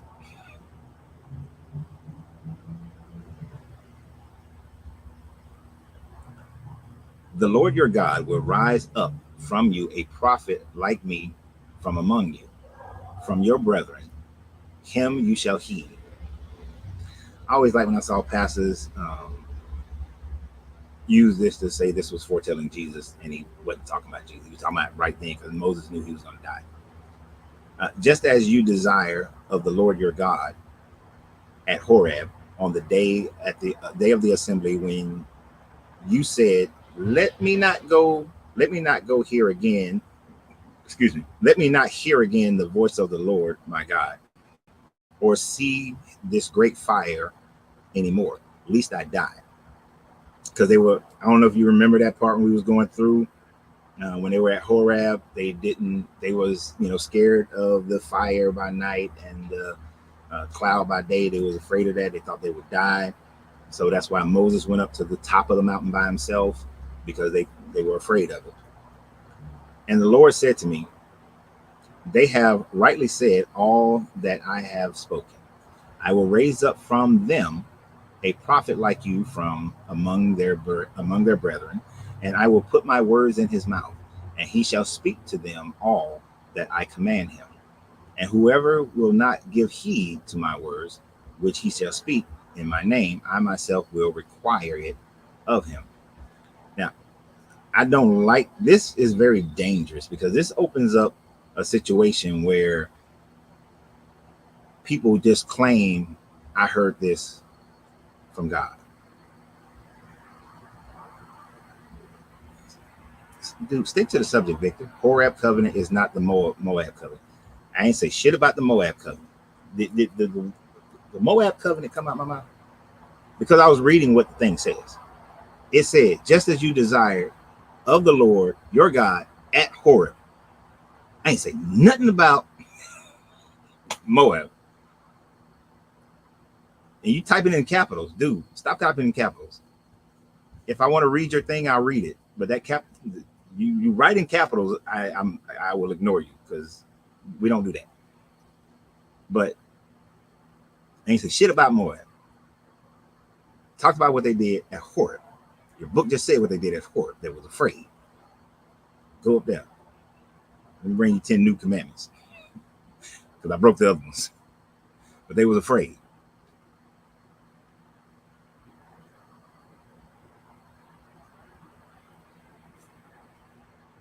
I forgot what happened. Y'all know that means I gotta lighten up. But I'll wait till I finish this. All right, so they were afraid. And so he said he's going to raise up another prophet like himself out of the people. And this guy will tell him what to say. Like I said, the danger in that is what we see today, where people are always running around talking about, well, God told me, God told me, God told me. There's no proof. You cannot prove this guy told them anything, and you cannot prove he didn't tell them anything. So you literally have to trust that person's word. Now, it's going to tell you when and how you should trust that person's word, right? But even that can kind of go back and forth. Is a little odd, and even how that goes. So we're going to get into that aspect of it. But just having it where people are just supposed to trust a person who claims that they're speaking the will of this God is how a lot of destructive things have happened in the history of man. And it's not just this guy. This is a whole bunch of other deities do this same bullshit. But it's a very dangerous thing. that you take that. Right. So we're going to get into it. And you're right. You shouldn't just trust anyone. I will agree with you on that one, Art of Being. You shouldn't just trust anyone and trusting the Spirit. But how do we trust the Spirit? Let's use that terminology. How do we trust the Spirit? 19, verse 19. And whoever will not give heed to the words which he shall speak in my name, I myself will require it of him. But the prophet who presumes to speak a word in my name, which I have not commanded him to speak, or who speaks in the name of other gods, that same prophet shall die. So if you say some stuff that this God didn't tell you to say, or you speak a prophecy based on a different God, y'all supposed to kill him. All right, y'all are supposed to kill that person. And if you say in your heart, how may we know the words which the Lord has not spoken? When a prophet speaks in the name of the Lord, if the word does not come to pass or come true, that is the word which the Lord has not spoken. The prophet has spoken it presumptuously. You need not be afraid of him. Right? So basically, if if a prophet speaks something and it doesn't happen, you need to leave that prophet alone. They're not speaking from this God, right? We all agree on that. I think we all can agree on that. That's what it's saying. So, right? So when Ellen G. White said that the end will come before she dies, and it didn't happen, Seventh-day Adventism should have ended. She was not a prophet of God. She was speaking some bullshit. Every time somebody says that this is the end time, and it don't happen. What was it? April 23rd was supposed to be an end time. The world was supposed to end. April 8th at the eclipse, they were saying that the world was end. Shit didn't happen. Right? That's the end time. That's it. You're supposed to kill them. You're supposed to kill those people. And whatever rhetoric they have been talking about should be dismissed. Oh, I like the way this looks. Like the light on me and all this is just dark behind me. It's pretty cool. I like stupid stuff. But all that should happen, right? When these preachers tell people, give all this money, and then you're going to get, God is going to bring it and pour over you tenfold and all that, and it don't happen. Right? Should be killing these people. They all should die. Here's a twist, though, that makes it a little bit difficult. And I think it's also in Numbers. Correct me if I'm wrong. But I think somewhere in Numbers, it says that if somebody prophesies something, and it does happen, but they do not claim this God, they claim a different God. Kind of like what it just said in this one, if somebody's saying something from a different God. But it does happen. You're supposed to kill that person. You're supposed to kill them.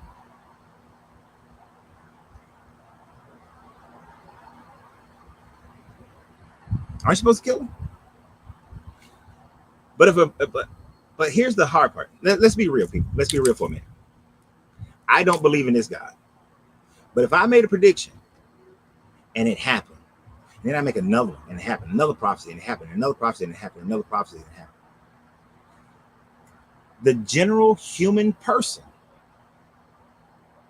is going to believe that I'm connected to some supernatural, that whatever I believe in, it must be the right way to believe in something. Because I predict something, I prophesy something, and that happens. We know humans. Humans gonna believe that I must be got some deal. And let's say, let's do this guy's one of his big enemies. Let's say I believe in Shamash, the Persian god Shamash. people are gonna start worshiping Shamash. They're gonna start worshiping Shamash because I made predictions based on Shamash. This is one of the reasons why most of these prophecies are vague as hell.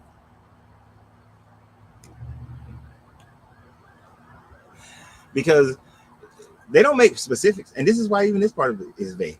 Oh, if I'm gonna bring some prophets, I'm gonna bring somebody up. Who? Give us a name. Tell us who you're bringing up, so that we won't be confused. Why you got to go through these lengths of making this shit vague? Who is this person that's gonna come up after you, Moses? Tell us the name. We know that Joshua is going to be in charge, but who's this prophet? Who are you going to bring, God, that's going to be the new prophet?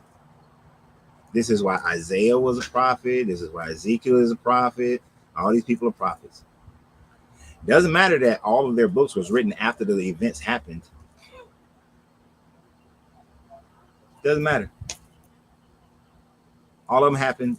All of it was written after Isaiah. Only the first little part of Isaiah is possibly written by Isaiah. The rest of it was written much after Isaiah, unless Isaiah lived 200 plus years.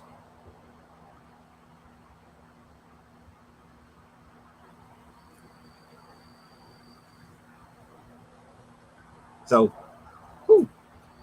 But it's janky as shit, because the only people that these people should believe is somebody who believes in this God, and they give a prophecy and the prophecy comes true.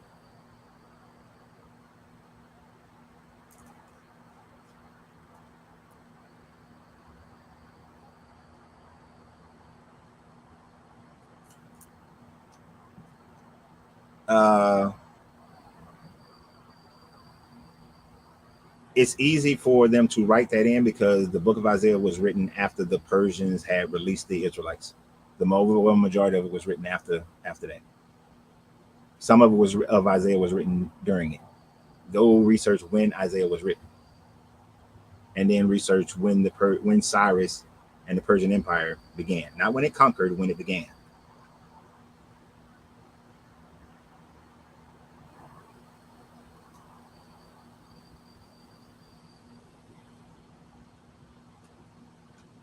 Your Bible is not written in the time frame that you think is written. It wasn't written. Most of what you call the Pentateuch was written after the so-called people lived and died.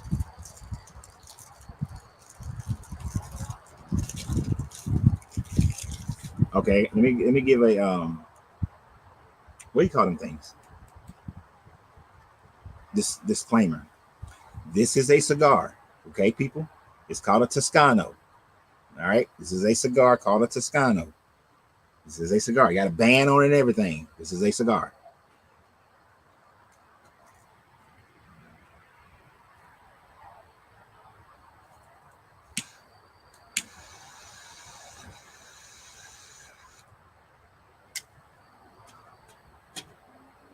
The book of Daniel was written over a long period of time as well.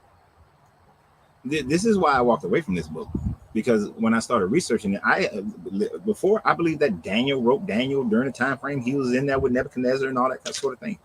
But it's just not true. He didn't write it during that time frame. It wasn't written during that time frame. It was written later.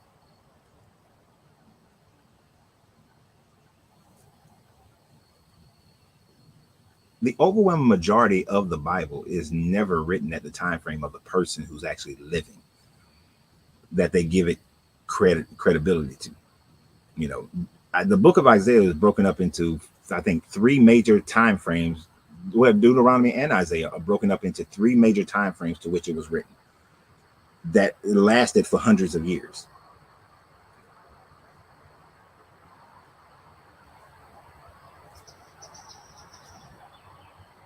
And you got to think about it. You can write history that way.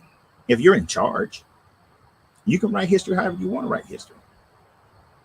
I can go right now and write about Dr. King and say that Dr. King prophesied that Obama was going to be president, and he named Obama is going to be president.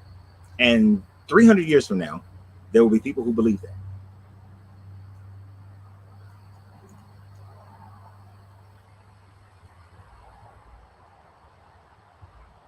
because that's how people are.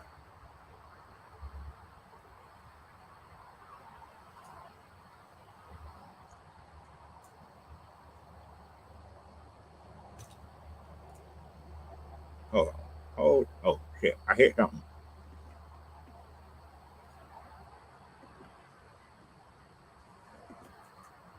Let me see.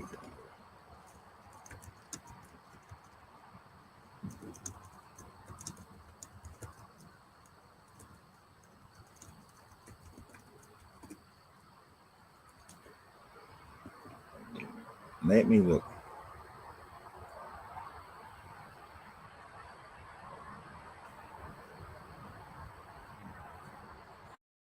And see, researching is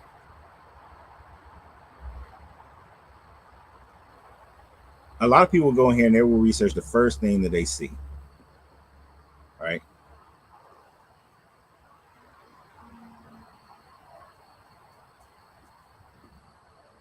Not looking at who was the person saying that.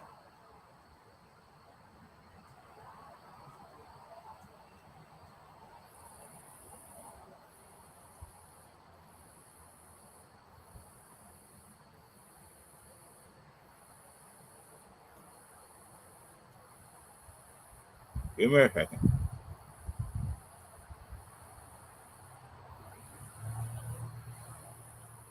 I found this before so easily. I'm not finding it as easy as I found it before.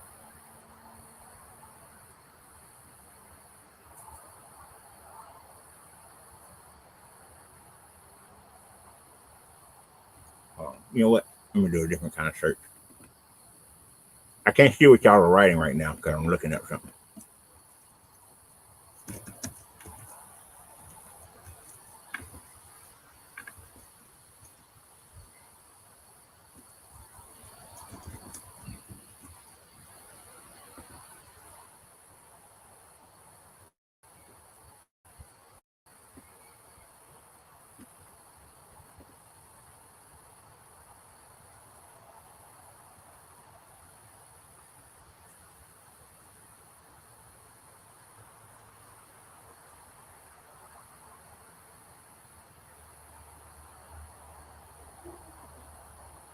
All right.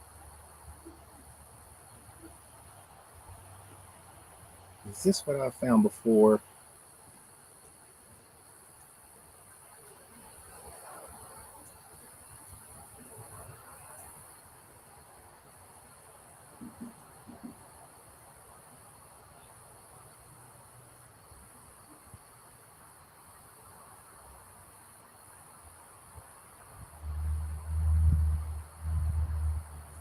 So when it talked about Cyrus in 45, Isaiah 45, it talked about Cyrus being Yahweh's anointed.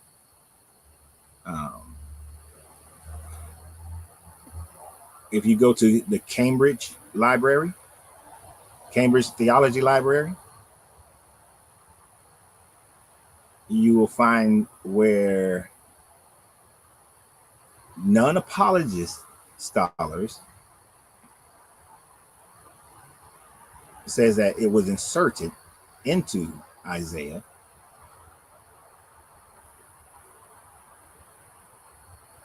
Now, the apologists assert that the anointed part should not be read and not be accepted, but they want to keep the Cyrus part as being accepted.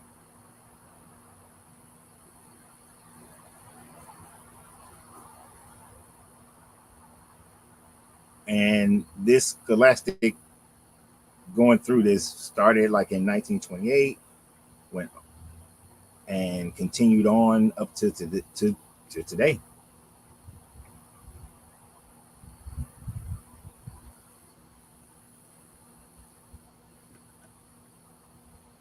I know y'all typing stuff, so I want to say I don't like going to research stuff.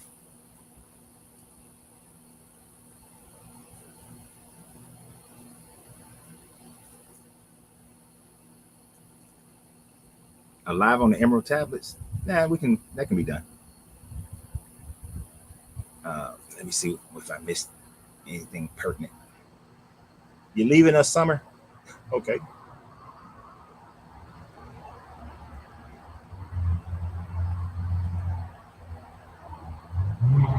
So this is one of the things that we have that people necessarily don't want to accept, but uh, it's just a true thing. Is that things were inserted into these manuscripts in order to give them legitimacy. And the writings about Cyrus in Isaiah 45 is most likely something that was inserted and not an original aspect of Isaiah. I will grant you that Isaiah began to be written much earlier than the Persian Empire, but its completion wasn't until after the Persian Empire.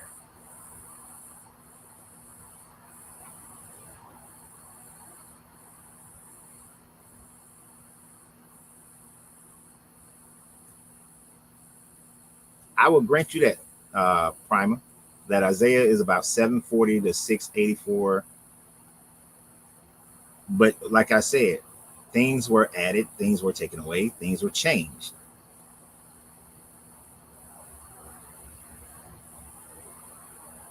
You like the background, Pop? Yeah, I like this, the whole darkness thing going on. And that's the part of reading more than just what this Bible says.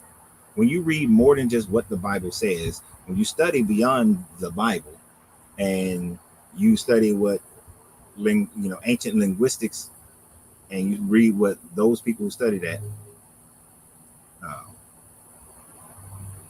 I'm a,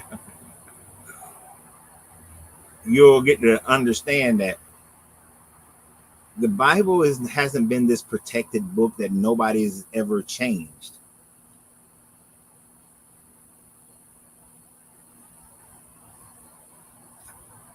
I mean, so how do you deal with the fact that in 45 it was saying that Cyrus was anointed by Yahweh as the Messiah?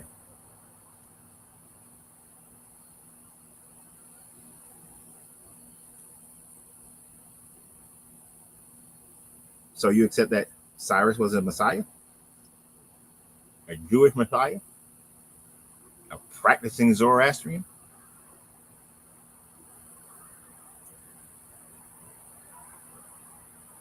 I don't know what 200 years ago historians didn't know who Sargon was. What that have to do with anything? Okay, we did 200 years ago. They didn't know. There was a time people knew who Sargon was. The information got lost. The information is found again. We can find that. You can find examples of that all through history. What's the point?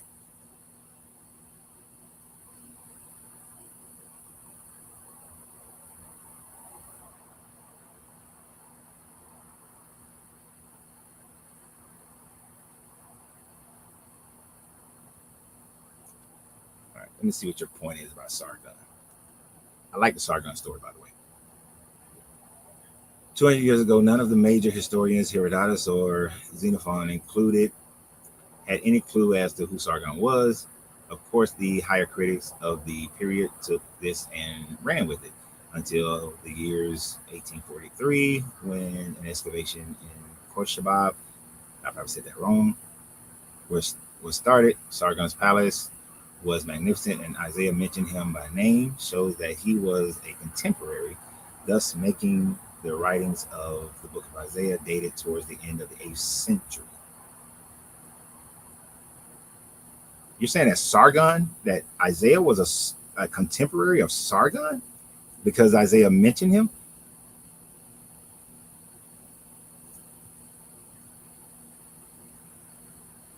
Let me get the right date.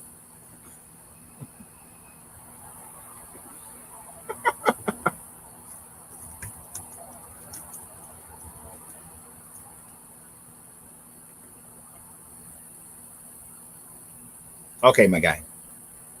I just want to make sure. I'm just going to copy and paste this.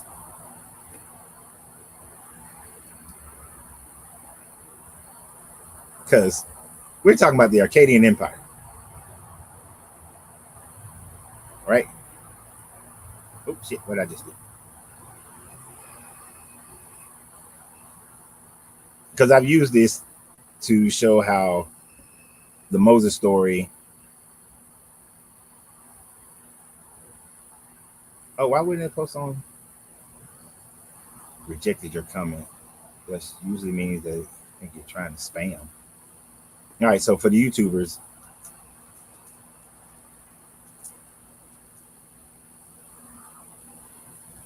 that's the second millennium, bro. That's the 24th century BC, 24th century BCE. Isaiah, as you said, was in the 8th century. How is Isaiah a contemporary of Sargon? If Sargon was in the year 2300 to 2200 BCE.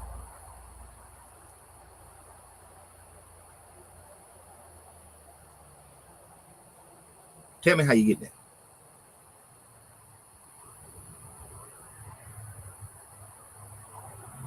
No. Primer. Victor said that since Isaiah mentioned Sargon, and none of the historians, and there were historians after Isaiah, the Herodotus and all them, who never mentioned Sargon because the information was just lost. He's saying that Isaiah, that proves that Isaiah was a contemporary of Sargon. Now, if I understand the word contemporary correctly, contemporary means that you were writing or alive during the same time frame as that person. Unless I'm understanding it, I don't know the definition of contemporary. And if I don't know the definition, please teach me what the definition of contemporary means. If you're a contemporary of somebody. Okay, it could be a student of. You're saying that contemporary is a student of. How in the hell can a man in the 700s be a student of a man in the 2300s?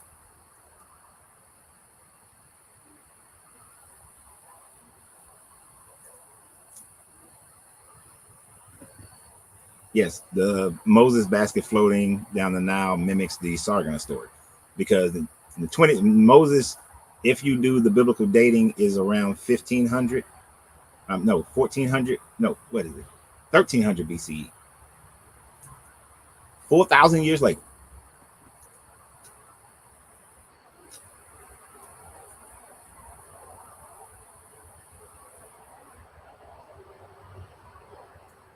Landscape, complete landscape said by reading his work. Okay. So if Isaiah existed, Isaiah read the works of Sargon, which they were able to keep for a long ass period of time. That doesn't make Isaiah true. That's like, I can read Plato's work.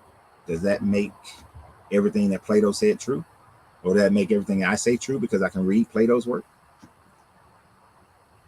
Are we done with the reading for today? That was the end of 18.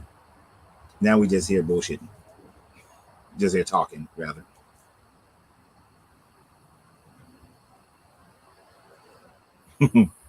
Right. Noah lived 900 years. Human biology cannot live 900 years. You got a good 200 years at best.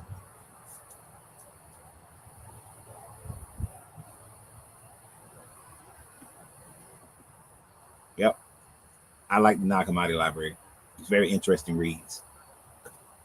And it gives you a perspective on the different types of Christianity back then without the tampering. I don't know what the why in evidence is for, primary.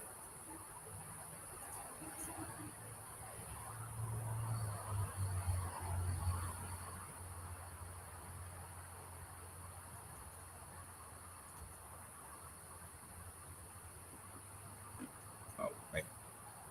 So you're saying because we didn't know who Sargon was 200 years ago, that means the accusation that Isaiah was written later were not weighted properly prior to 1843.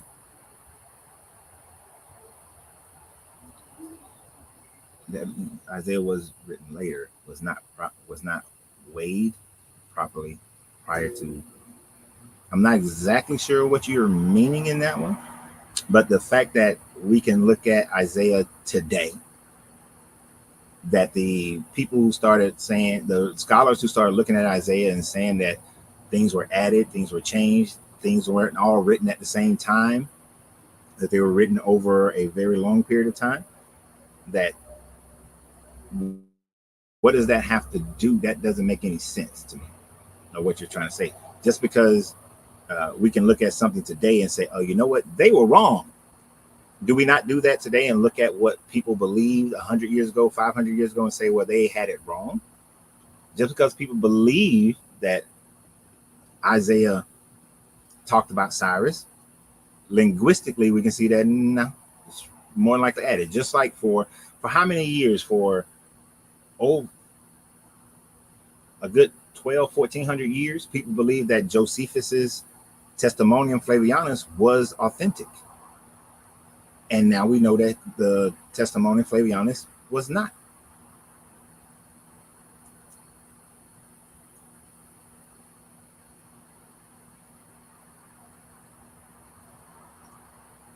I sometimes think that people don't hear what I say.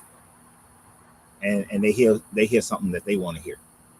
Those same scholars didn't know who the fuck Sargon was. You need talking about, so you're saying Sargon was 1843 when more modern people found out about Sargon. And I said clearly that when I went to the Cambridge Theological Library, it talked about scholars from 1923, 1959, 1969. What the hell are you talking about, my guy? You see how that don't match? I said nothing about scholars prior to your 1843 date. I talked about scholars from the 1900s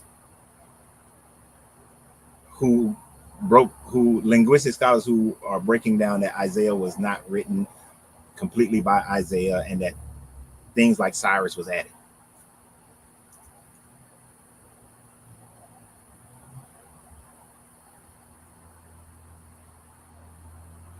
Interesting point. If those scholars are not Israelites, why would you believe their claims? I do not believe claims true or false based on a person's nationality or race or gender or anything like that. It is based on whether or not it can be verified, whether or not it is logical, whether or not it can be peer reviewed, because at the end of the day, that's all that matters. If you were a person who walked around and said that, well, I don't accept any information that was written by a person who's non-Israelite, then you should stop living in the houses that you live in, turning on the electricity that you deal with, the water system that you deal with. It's a whole bunch of things that helps you in your life. You should leave it alone because that shit was not invented by Israelites.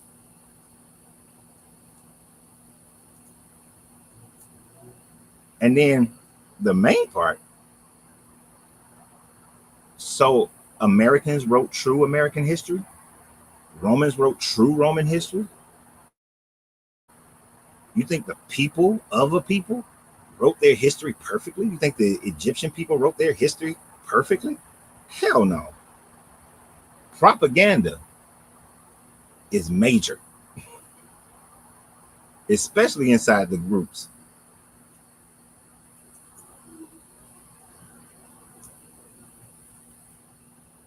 These are all reinventions. Come on now. Everything is not a reinvention. All right. You can't do that. You can't do that, Khalif. You can't. Superconductors are not reinventions.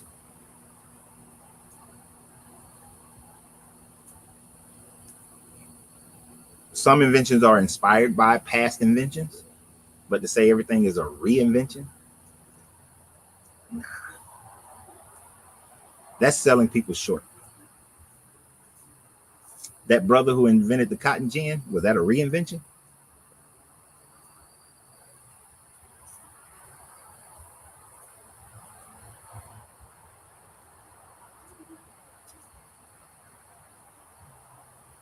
All right. Like Tony said, history is told by the victors. So whoever won is going to tell their history. And we find that there are a lot of things in history that are incorrect as hell. Yeah. George Washington never chopped down a cherry tree, and neither did he throw a silver dollar from one side of the Potomac to the other side. You know, people rewrite stuff and invent stuff. Well, rewrite things to make themselves look better.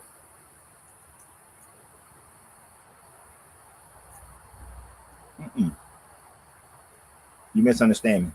I'm not saying that no knowledge or book is worth acknowledging. I'm saying all knowledge is worth acknowledging, but all knowledge must be tested. All knowledge must be peer reviewed, looked at from different angles. And I don't care where the knowledge comes from. Is my biggest thing. I could care less where the knowledge comes from as long as it's accurate. That's all. You know, people still run around thinking Khufu built the Great Pyramids in Giza, and he didn't.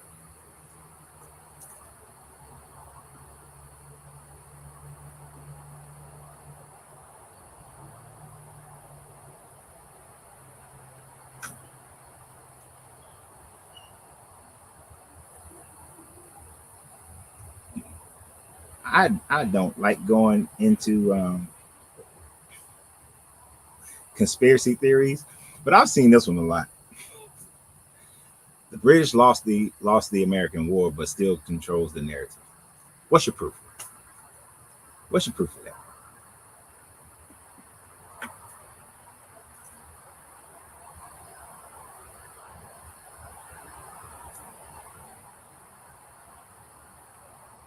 Britain didn't control the narrative. If they did control the narrative, they probably would have did the Americans the same way all those countries did Haiti and screw them over for generations.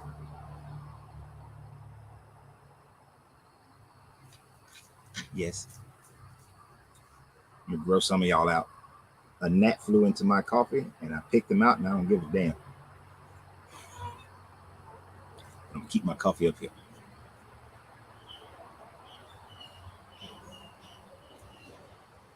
NATO, dude, NATO wasn't around during the after the Revolutionary War. NATO came about after World War II.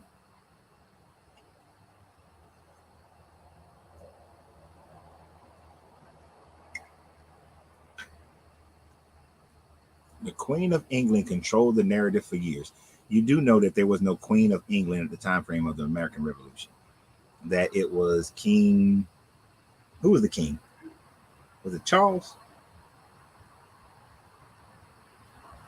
I forgot who the king of England was at the time frame of the American Revolution. George. It was King George, and he did not control the narrative in the Americas. He was off having to fight the French. And then George, I think he died not too long after. Hmm. Yeah, it wasn't Edward. It was George.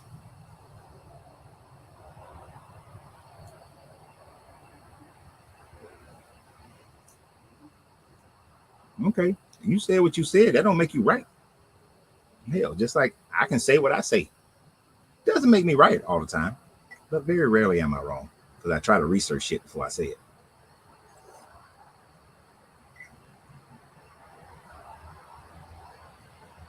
I'm out of control. Did he not say that England controls the narrative?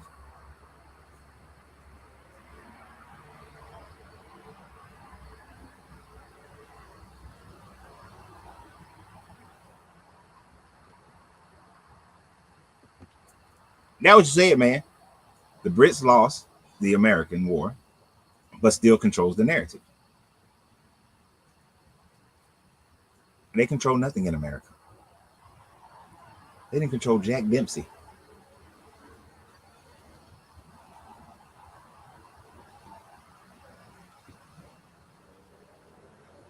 Okay, let me ask a qualifying question. Control what narrative?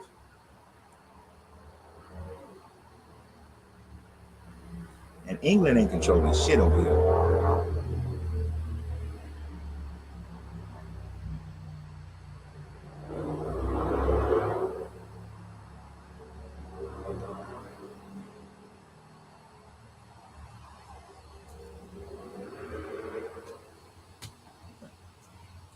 See, this is, oh my gosh, this can't be your reason. Why do we watch the royal wedding and the queen dies? Okay.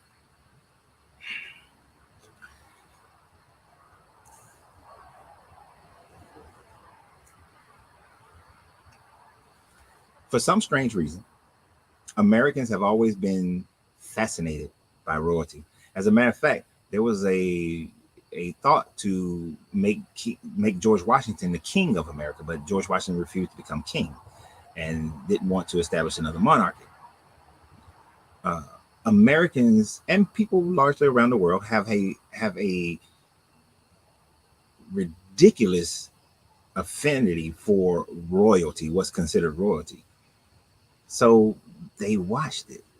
Saying that because we watched that America controls the narrative, it would be like saying that saying that England controls the narrative because we watched that would be the same way if you said America controls the British narrative because they largely watch American movies.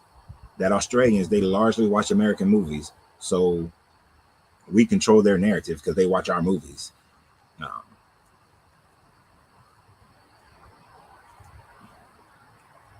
Come on, man.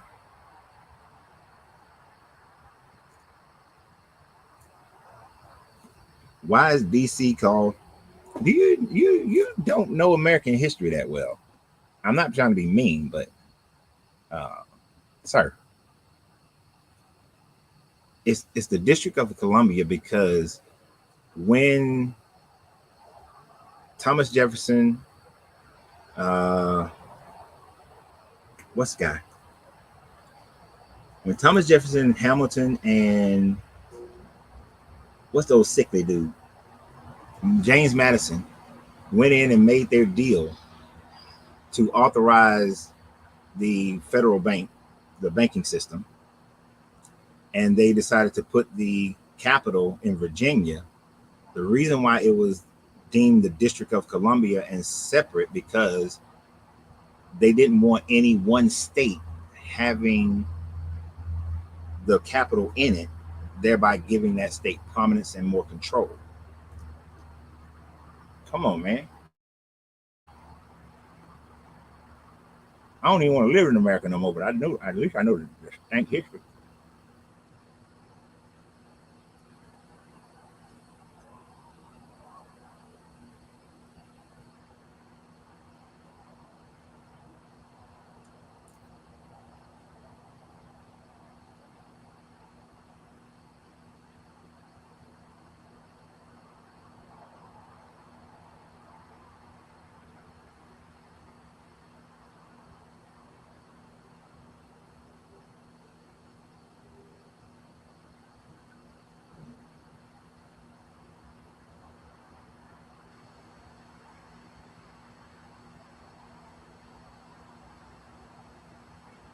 Okay, you're talking about it was named after Columbus.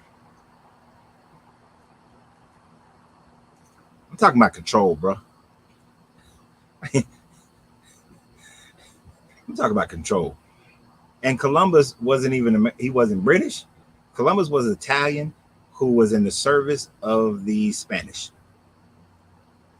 And at that time frame, I think the England and Spain wasn't even on good terms.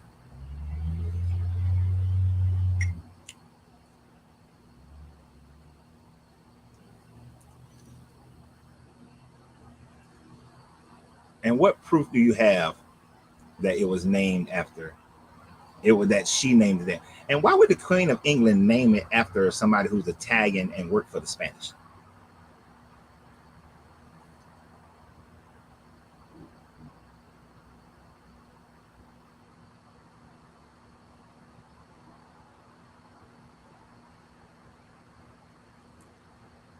And he keep wait. Hold on.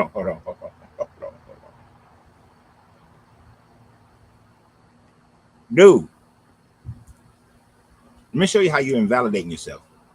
That came from the authority of the Queen.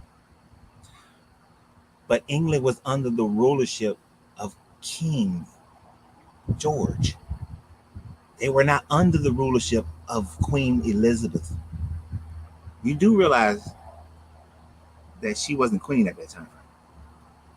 Even the first Queen Elizabeth wasn't. That was the king. King George was running shit in England at that time frame.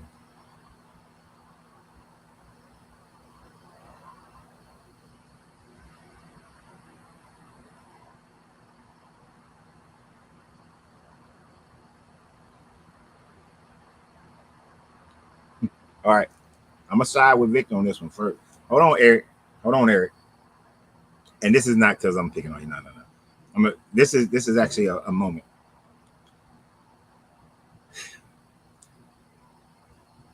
Google can be your best friend or your worst enemy. All right. How you research things on Google is very important. I know we're talking about something else right now, but I just want to get this point out. I think my boy Dan used the term competent Google search. I use critically thinking Google search, right? If you Google search something and you just look up the first page and you don't look at who wrote what, where the information is coming from, KRS-One comes into play. If you don't know the history of the author, then you don't know what you're reading. Google can be your best friend if you research the information, research the authors of the information that you're getting it from.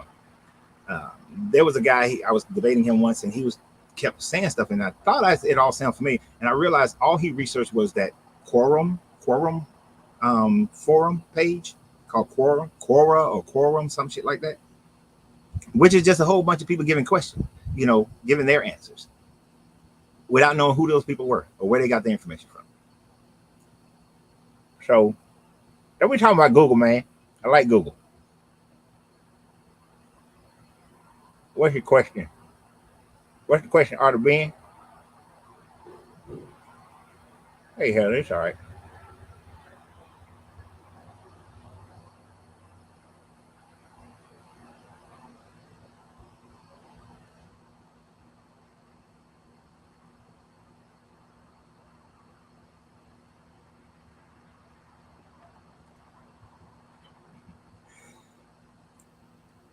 Victor, I'm gonna get you some ginkgo, because when you was on here and you said that the Big Bang was a Catholic priest, I went and researched it while we was on the live, and I said that you are correct.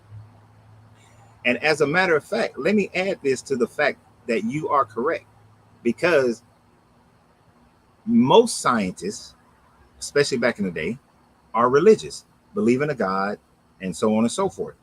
Most of them are, because it is after the Protestant Reformation. Protestantism has been the major one giving out the myth that science and religion that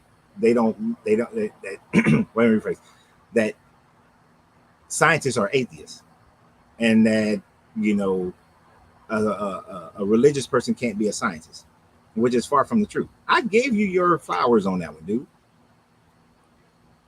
You got a memory problem. What's your question, Art of Being?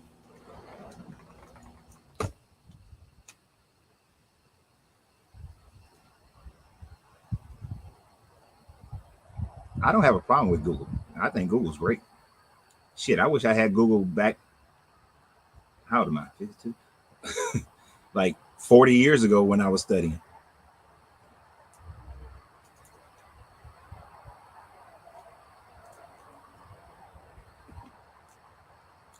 Off the top of my head, castration is in the Bible, but most of the time castration is saying that if a man is castrated, then he won't be able to enter heaven, that he can't enter the assembly of God. In the Old Testament, he can't enter into the assembly where all the people come together, or the house of God. And of course, in Christianity, that is extrapolated to mean that he can't go to heaven.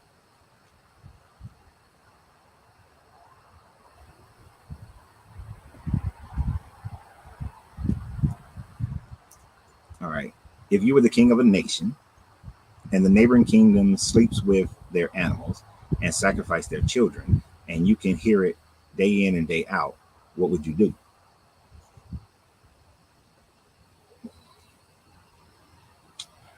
So if I was the king of a nation,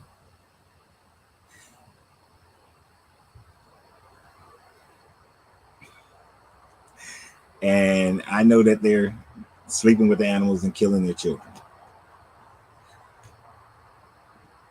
first thing I would try to do is to peacefully talk to those people and peacefully try to bring them into an understanding of the sanctity of human life and the sanctity of animal life, and try to negotiate peacefully with them to stop doing that shit. Now, let's say they persist. If they were to persist and my people felt like we need to do something about it, then we would stage a war. Now, in that war, after we have defeated them, we will bring them under our morality, our standard, and let them grow into our society with our values of the sanctity of animals and the sanctity of human life.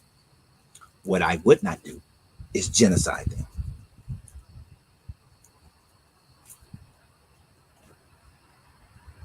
But of course, we know that's not your God's way. Your God's way is to just go genocide them.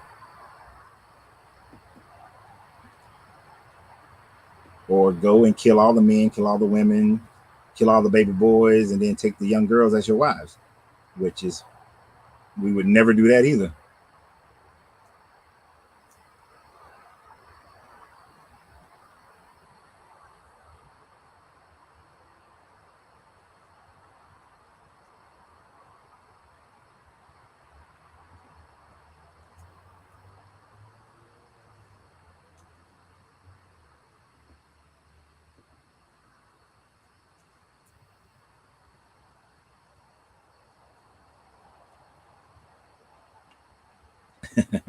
Well, I say, imagine where we would be if we had Google. Had Google. I got a spell checker in the 1980s, and that made a world of it. Man, like a champ. But you know what spell checker also did? Oh, yeah. Is it spell checker or no? That how it knows what you want to type. Man, I can't spell to save my life anymore. It made me lazy. But if I had Google in the 80s, oh my damn. And it was like it is today.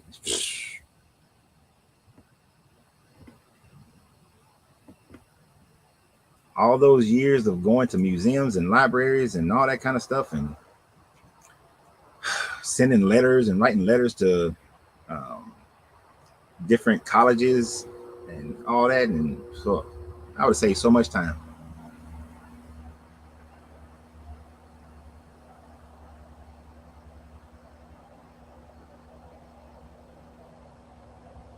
Yeah, I knew you would say that they would turn their back on my leadership, but that's the thing. I would never genocide people. Like, I'm gonna tell you, there was only one moment in my life where I just wanted to just knock this, just run through some people, and that was during Rwanda because I was so inflamed. But when I was in a position where that became my reality, I tried to save as many of the people who were genociding and stop them from I wasn't trying to kill everybody. But when I was in the Marine Corps, that was the only moment that I had a feeling of total war after going into a refugee camp and seeing what was being done to those people. And I was so angry that that my initial thought was to genocide.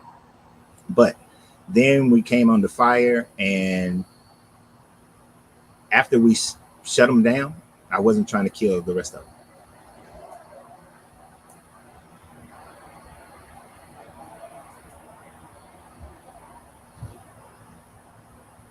So I did the right way, John.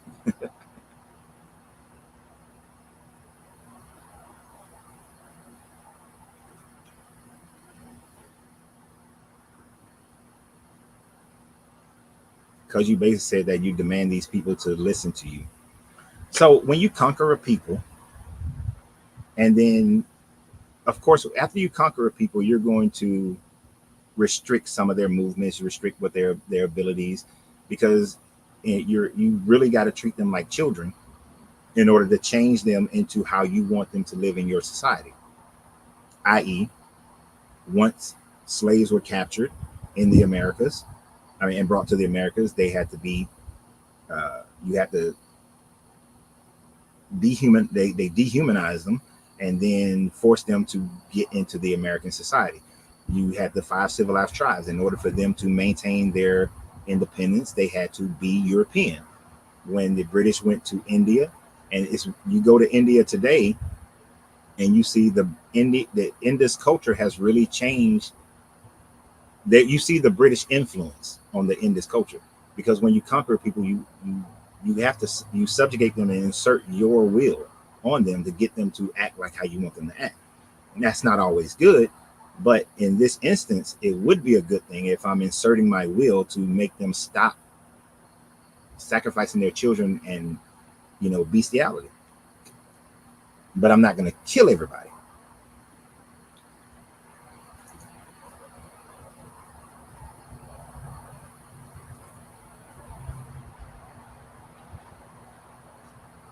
Google is making intellectually smart people very lazy.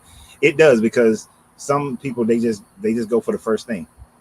Like when I'm researching stuff, I'm page 10. I used to be. I used to be like page 10. But I've learned how to search better. What did that guy say one time? He said the quality of the answer you get is based on the quality of the question.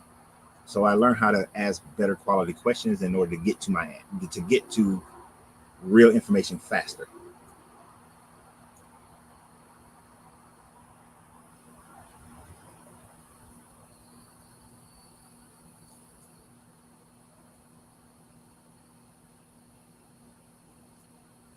You said these are grown adults that I took them from their home. Well, I ain't taking them from their home. If I conquered their land, then I'm controlling their land. I'm in their land. I got my provincial governors or government that I set up in their land to make sure that the people remain peaceful. Um, I'm not allowing them to do their human sacrifices anymore. I'm not allowing them to bestiality. And over time, it will cease. And just like there's a big difference between the current generation and the previous generation. As each generation goes by, they're going to become more and more acclimated to how our society is now. That will be their norm. It's the same way with um, you look at any foreign family that comes in, they generally will maintain their full culture, the parents. But by the fourth generation, that kid is acting more American than they are acting of their culture, because that's what they've been around. It's funny, we was just talking about that uh, over the weekend.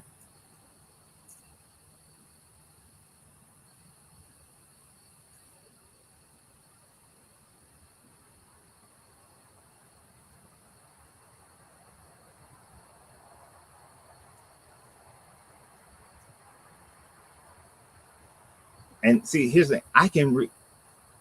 I'm not saying the Canaanites and the Amorites and all these people were good people. I'm saying that nobody deserves to be genocided, right? You shouldn't genocide everybody. And there's never a reason to genocide everybody. There were just women and children and old people and mature people who were just as good as anybody else, and there was no reason to genocide them. And I could never worship a God that says that it's okay.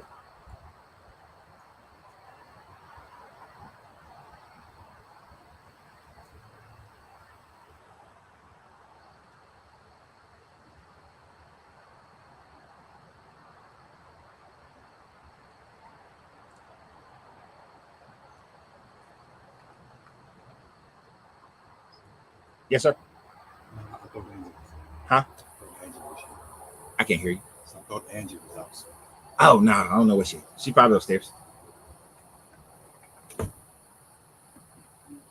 Uh, I appreciate that. Yep, that's why we got PTSD. I laugh about it because I have to laugh about it. Uh, all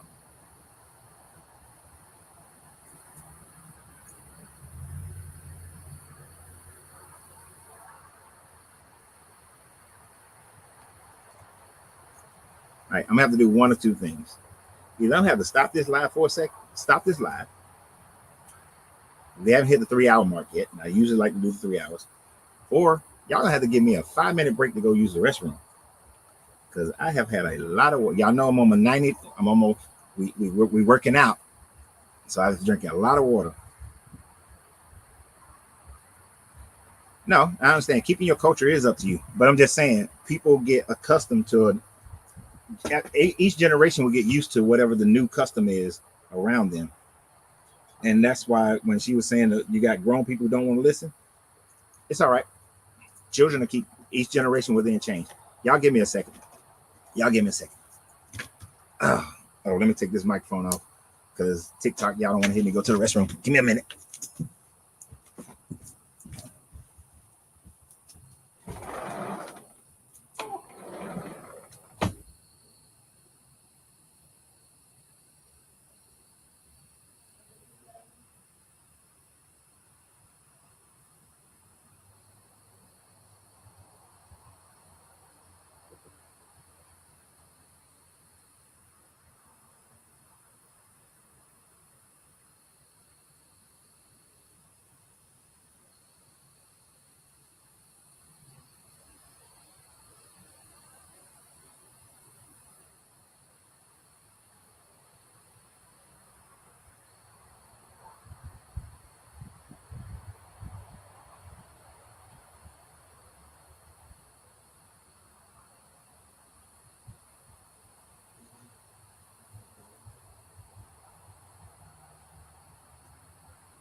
Okay. Thank y'all for being patient. That's a first. That is a first.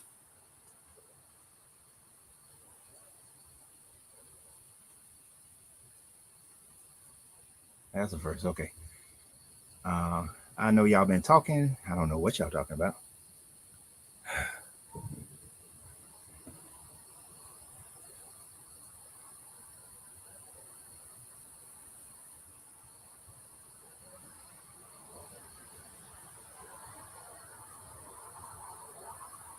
All right. Woo.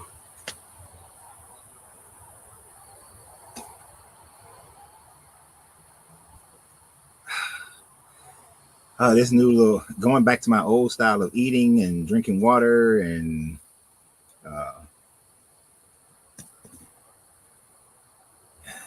it's flushing.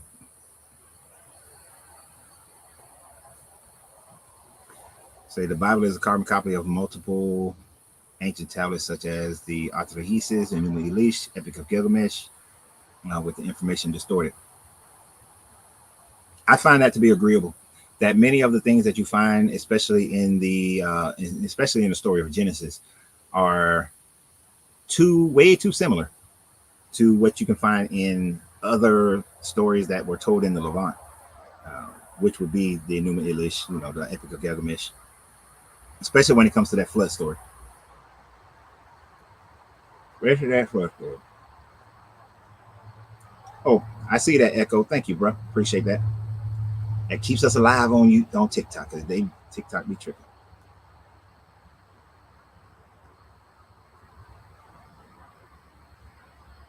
But actually, we were talking about the flood story today. We was out on the beach earlier today. I know I normally do these lives earlier in the morning, but outside it was 82 degrees. Ain't no way. It was hot. Um,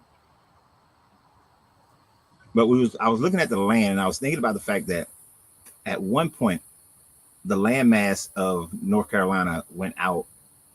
The sea level rising about 400 feet. That land where I was at on the beach would not have been the beach. Around 12 to 9,000 BCE.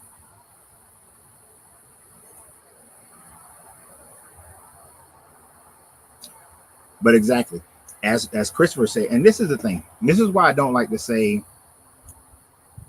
um, the Bible stole from this group or that group or this group or that group.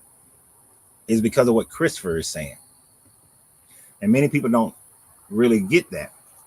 Grand Rising, Texas, Goddess. That is a normal thing when you're dealing with people who are henotheistic, right? Henotheistic people, and if you don't know what that means, it means that you believe that your God exists and that is your God for you, but the other person's God exists too, and that is their God for them. So you accept that their God existed. It's just not your God to worship.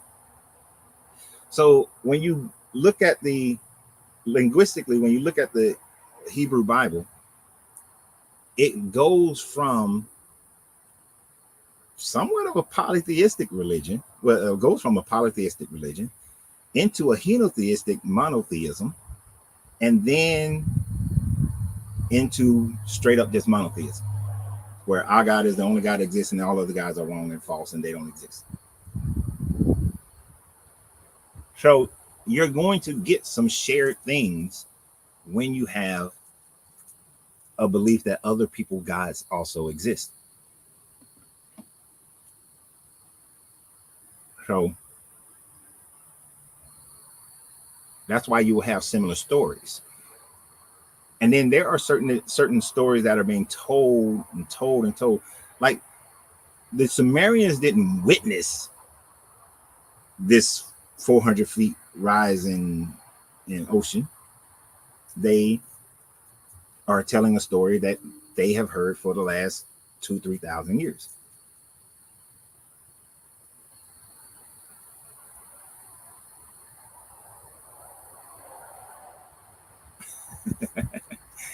um,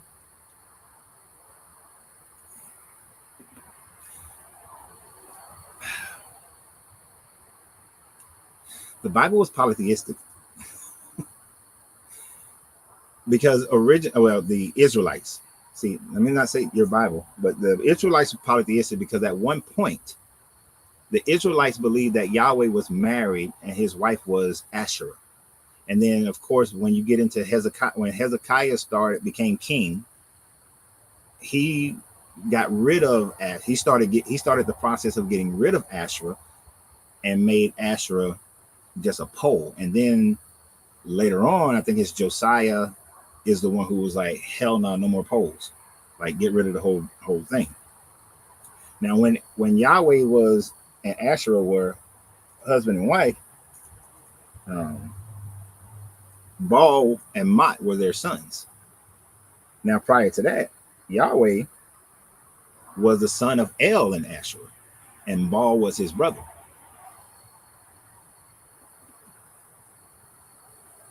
And that is the original belief. That is the original belief.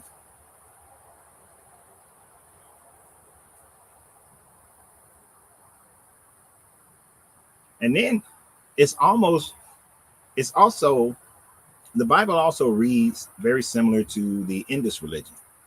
When in the Indus religion, Brahma is the primary god, and then all the other deities are like the heavenly host. The Bible reads the same way. Yahweh or El is the primary god, and then Michael and Gabriel and all of these other heavenly hosts are like secondary gods. And then of course you read the book of Enoch and you pretty much got demigods. Well, even in the Bible itself, in Genesis, you got demigods. The Watchers, I mean, not the Watchers, the Nephilim would be the same as a demigod in the Greeks.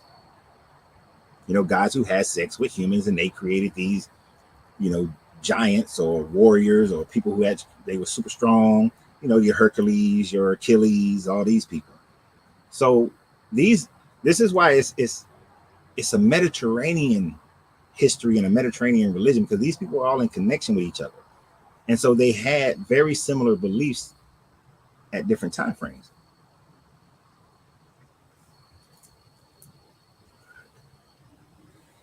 And it is statements like "put no other god before me" that says that okay, they believe other gods existed. If they didn't believe other gods existed, how is it that Gabriel had a battle with the Prince of Persia, which was one of the angelic beings of the god Shamash, and then he had to tag team him with Michael in order to defeat this angel from Shamash, because they have heavenly hosts and they believe these other gods exist.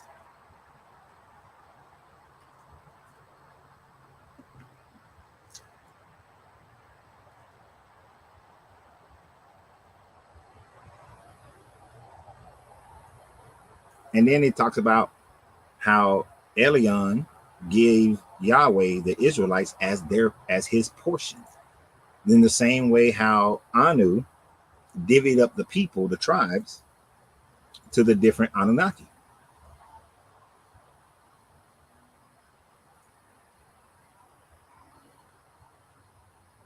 And in no way am I saying any of these deities existed. I'm just, that's what this is what people believed. It is not what is what they believe.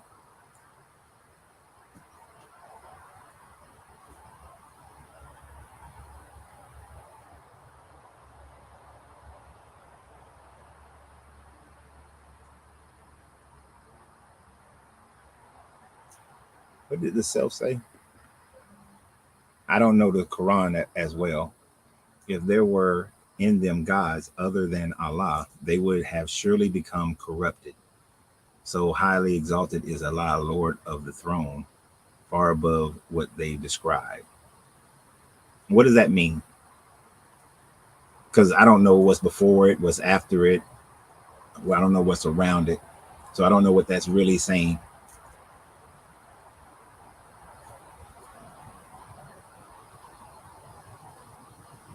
I mean, just on face value, if there were other gods in them, they would have been surely become corrupted.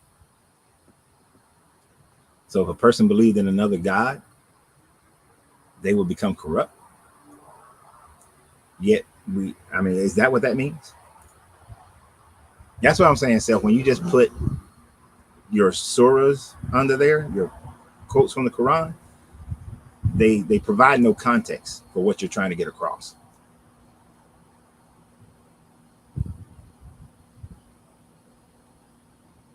JRO Designs, my pleasure. You caught me towards the end, but good. Glad you're here. But you know, I always find it interesting how we look at things differently today. I think the world was a much better place when most societies accepted other people had a right to believe in whatever God they believe in. And this idea that my God is the only God and you worship the devil, you wrong, and you got to convert over to my God has been such a destructive force.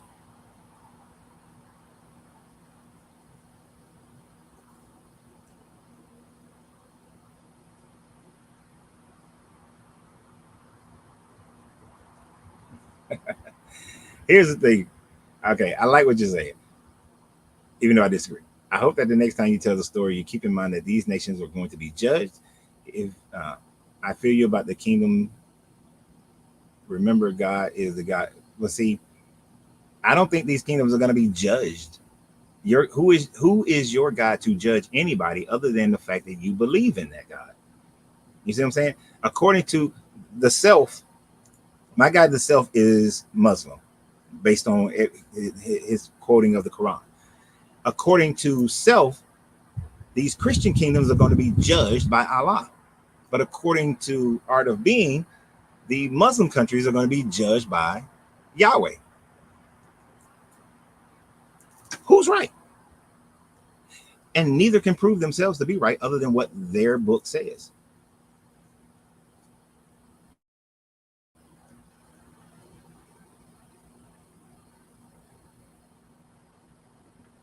Angels who left their first state were worshipped by God, and so were the Anunnaki, and so were a whole bunch of other heavenly host beings. It's no different from anybody else. If there were other gods with him, as they say, they would have sought a way to possess. What's a way to the possessor of the throne?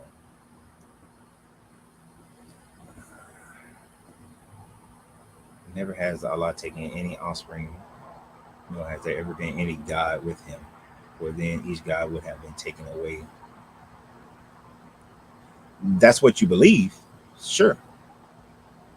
And you gotta understand, see, to me, Islam came about much later after Christianity had already started this thing of my God is the only God and no other God exists and everybody else God is gone. Um, Judaism had done converted into the my God is the only God and nobody else God ever exists except Judaism. Israelites don't go out and try to force everybody over to become Israelites except for the Hebrew Israelites. So by the time Islam comes about, they're copying the same rhetoric.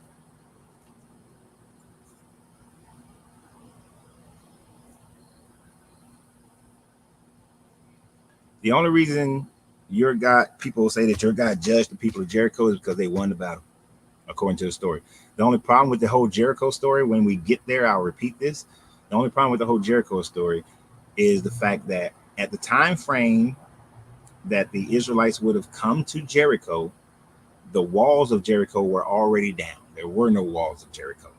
So the people were already in a messed up state.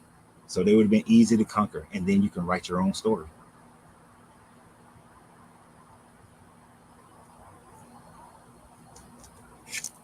You can't prove that the Israelite worshiped the God who is the creator of all things.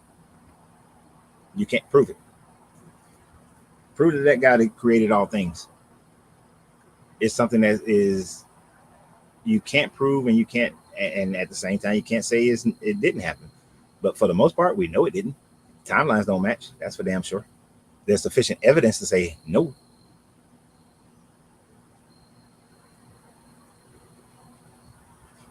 And according to like Sahira, Manatee, what Manatee is saying,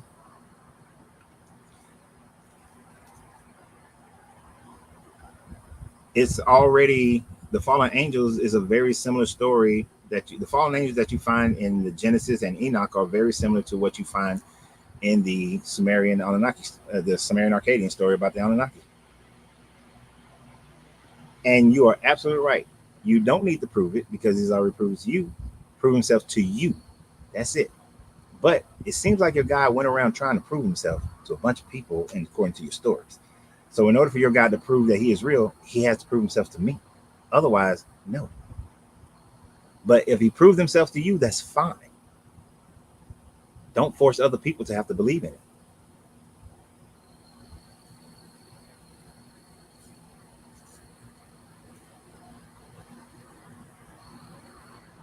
Because of, and John said it. That's why all other gods are false, because they have to be absolutely right. We can't. Wouldn't it be amazing if everybody just left everybody alone? That would be amazing. Let you have your own beliefs.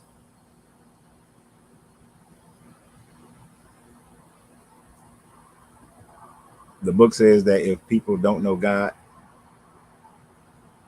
that he would judge them. So does the Quran. I'm pretty sure the Quran says the same thing. And according to the Indus religion, if you don't know Brahma, reincarnate and do it again. A person who worships the Indus religion can claim the same thing that you're claiming based on their books. And any other religion can claim the same thing.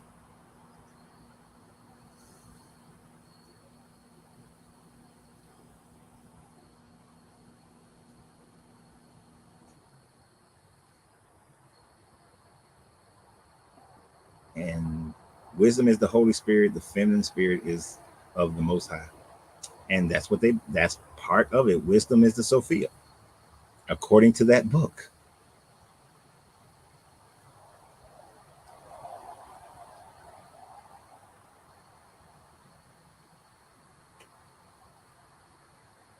Oh shit, y'all going too fast.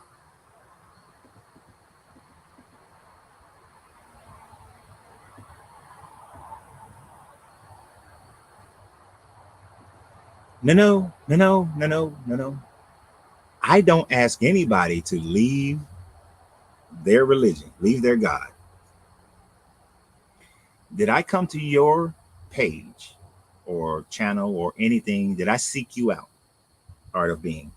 I never seek you out. I never seeked out Khalif. I never seeked out the self. I never seeked out any of these, anybody on here. Even the people who agree with me, I never seek them out. If you've ever heard my story, I started doing videos because I got a divorce from my kid's mom. I wasn't going to be every day in the house with them. And I also start feeling a little bit of if something were to happen to me, because I will do some dangerous shit, I want my kids to have my information.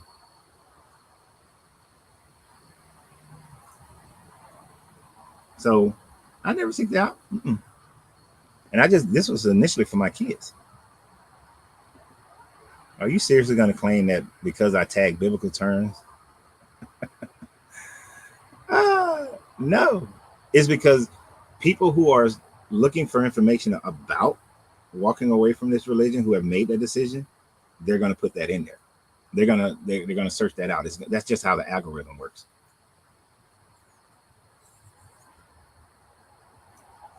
And I was perfectly fine when I had 32 followers on YouTube and 0 on Facebook. I was perfectly fine.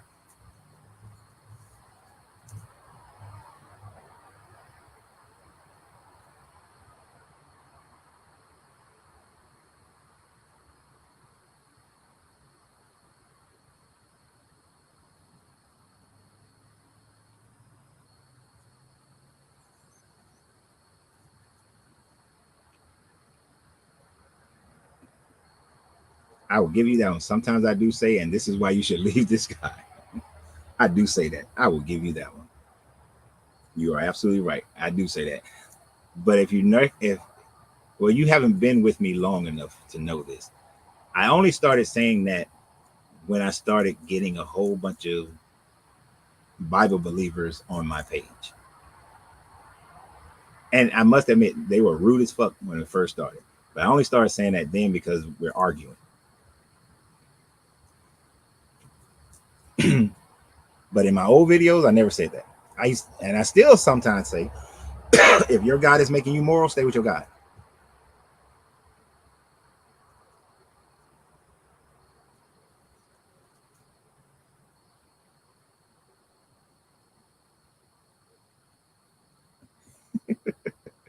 I get this a lot too. I don't have to hear you. You can't force me to hear you, but I will acknowledge people as best I possibly can. I can clearly hear your lack of knowledge. You speak as authority. Because I am authoritative over the things that I know. Sorry, that was my brother. I will speak with authority over things that I know. Uh, if you was here earlier when there was things that was put up that I said I'm not sure about, or please correct me on. I don't speak with authority about things I'm not sure about. But if I'm sure about something, if my study, my research has made it clear, you got dang right I speak with the authority. Just like Art of Being speaks with the authority of what you're I think Art of Being is the lady with what she believes in.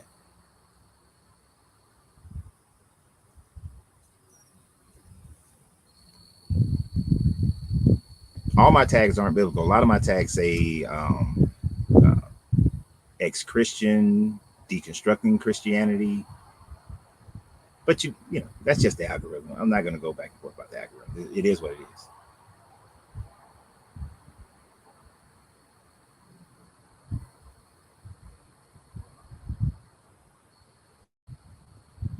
Yeah, they are hardcore aggressive, but they're supposed to be peaceful. But they're not peaceful at all.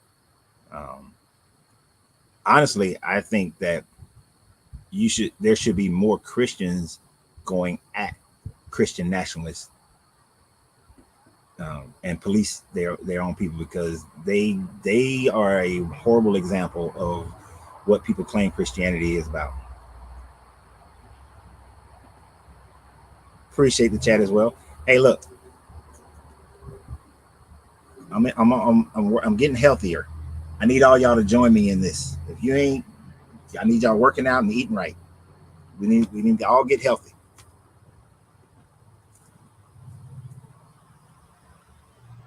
We need to all get healthy.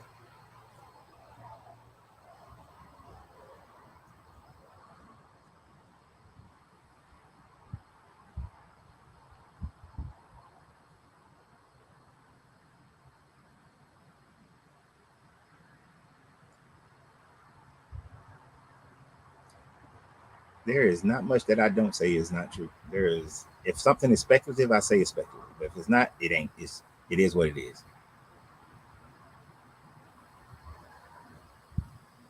What did Sal say? The thumpers don't even follow the vomit they spew. Honestly, they're probably more it's backwards than people either want to finger at. They're so brainwashed they can't. They are they are some horrible. I mean, they will spout out some rhetoric and not even be close to what their book tells them to do,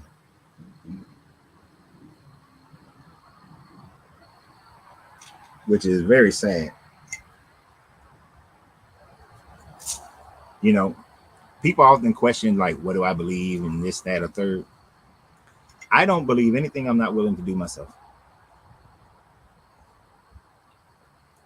Like if y'all knew me, like around me, knew me, you know, the all the different aspects of me. One thing you will know, I do not treat people any way that I don't want to be treated. I would never do to somebody what I wouldn't want to have done to me. And I live by that, I'll die by that. But people who believe in many of these religions don't follow the stuff that they claim. They don't.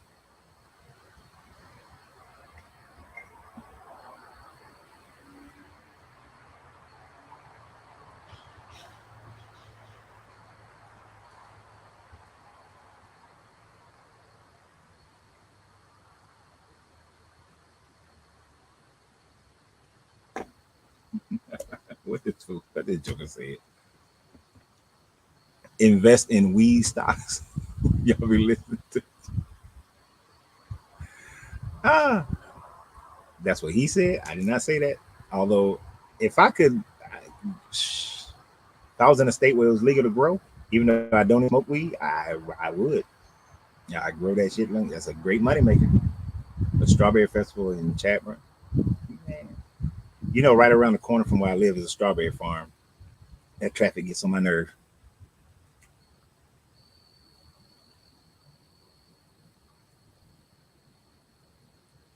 Hey, if you're gonna be in Wilmington, we can grab a cigar. That goes for everybody.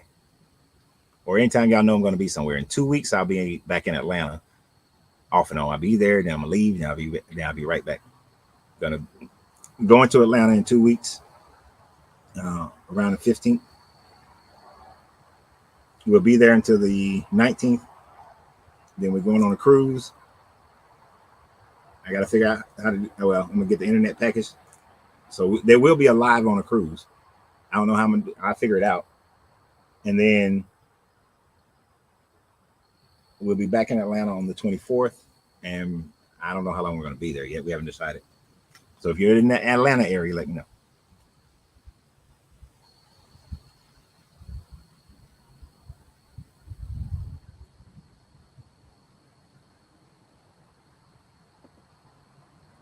Christians say God gives us free will, yet when you read the Bible, he hardens Pharaoh's heart and even placing evil spirit in Saul's for them to disobey. Now, do that sound like free will? It absolutely does not sound like free will. And there is no free will in Christianity because it's either love me or eternal punishment. That's an ultimatum. It's not free will. You don't have a choice. There is no choice. So we do in Vermont. Yeah, y'all got that evil shit that falls from the sky in Vermont. It's called snow. Ugh.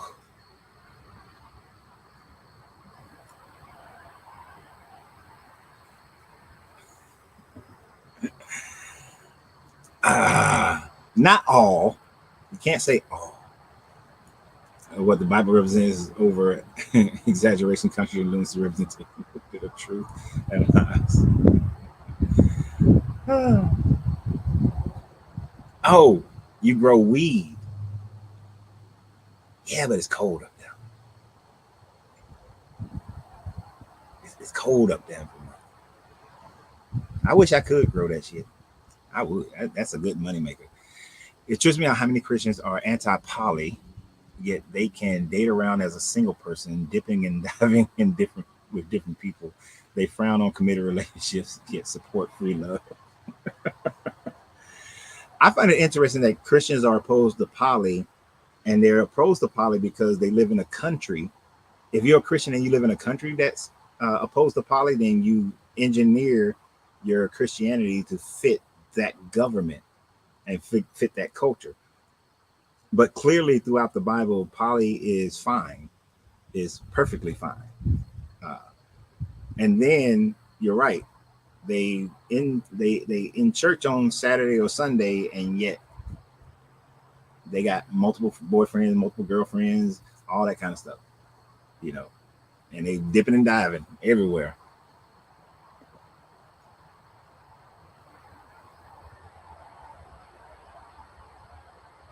What up, John? You missed a whole lot. That's what you missed. A whole lot. It's 3 hours and 8 minutes in. You missed a whole lot.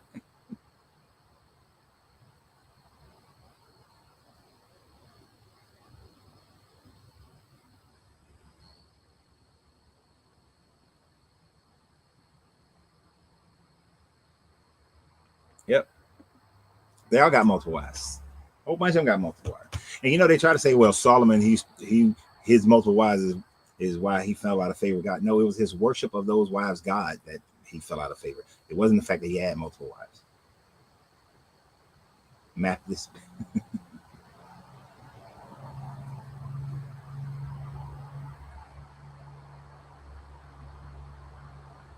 Just started listening to your channel for the first time. Is the Earth 4.5 billion years old? I don't know if it's exactly 4.5 billion years old, but it's way older than the Bible claims that it is. According to the Bible, the Earth is only about what 8,000 years old, 8,600 something years old. The Earth is way older than that.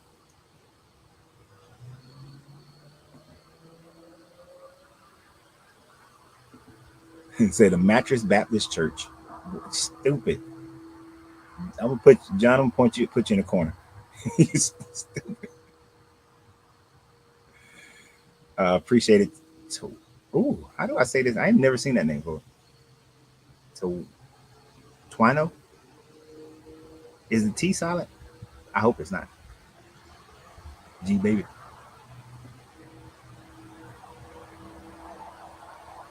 Yeah, the Earth is way older than the Bible says that it is. Coach, the Emerald Tablets of Thoth, real or scam? I see so much contrary information is confusing. A little bit of both. A little bit of both. I think the Emerald Tablets are based on ancient writings. I think it's based on ancient writings that came prior to the Younger Dryas period. of course, according to most people, you got to you got a little fight. Some people say the emerald tablets are authentic and old, like 15,000 years old, 30,000 years old, where others are saying because they weren't discovered until much later, that they were written based on somebody who just wrote a book, and that it's man-made creation. The most of the wisdom in the emerald tablets is good to go though, because most of the wisdom centers around the 7 hermetic principles. But the emerald tablets also get into all these 9 lords and doing little spell rituals and things of that nature. And like the spell ritual stuff, for me is trash, because for me spell rituals are just, it's not there's no power in the spell other than what energy you give it. So the real power is your mind, and the spell is just there to help your mind. But you shouldn't need a spell. It's just you.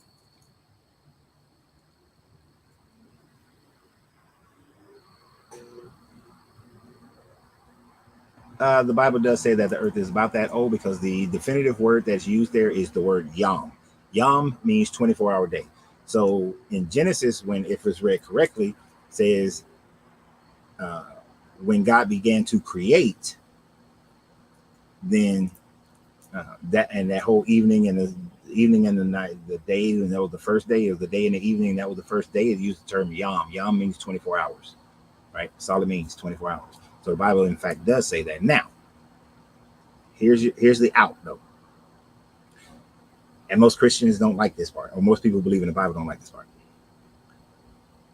When it said He began to create, the earth was void and chaotic, and there was and the God and the and God breathed over the water. So something was there. How old that something was there, you don't know. But the creation of what we know as the earth, and creation of man and all the animals and the plants, is only about 8,600 some odd years old. Now, we know that man has existed on this planet longer than 8,000 years old, 8,000 years. We know that plants have existed on this planet longer than 8,000. We know that other animals have existed on this planet more than 8,000 years old.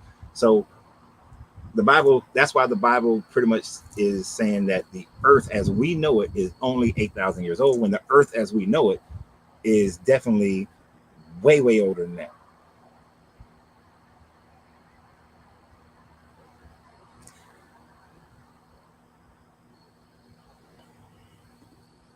Man wasn't the last thing. That's only if you're looking at Genesis chapter 1, but in Genesis chapter 2, man was created before the animals, because those are 2 different creations that were written by 2 different groups of people at different time frames. See, this is why the study of this is you got to go bigger than, you got to study deeper rather than the manuscript itself. You got to go beyond the manuscript.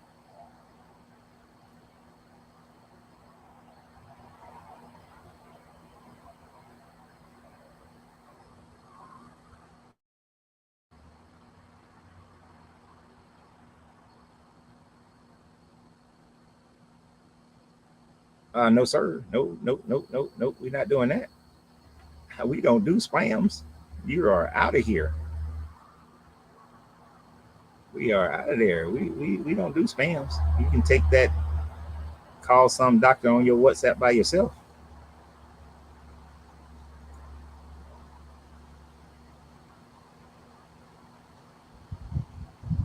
All right. And the thing about it, the earth, in a sense, the universe, everything that's in existence is timeless. It has no time, none whatsoever.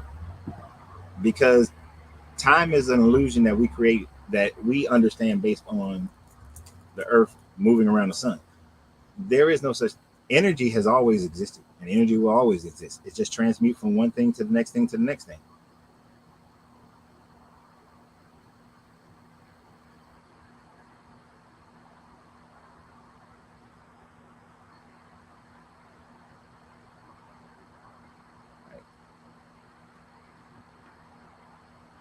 And humans, we created time based on our observation and how in the planet we lived on. If you were on Mars, time would be totally different.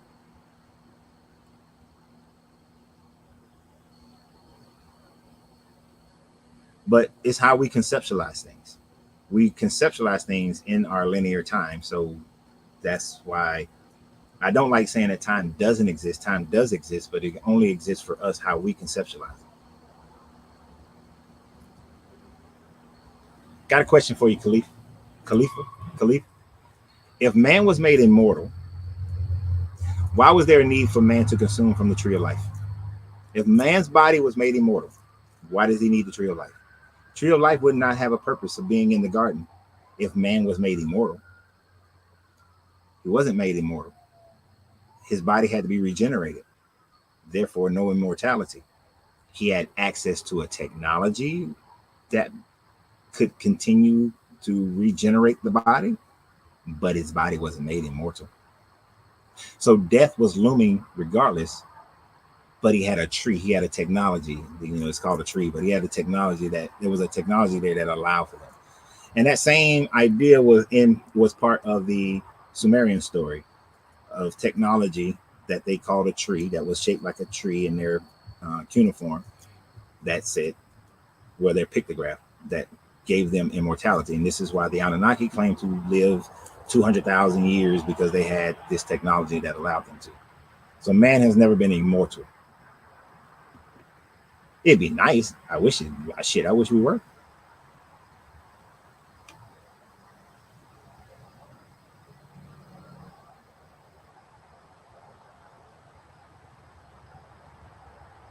Right. And this is why there is no such thing as death.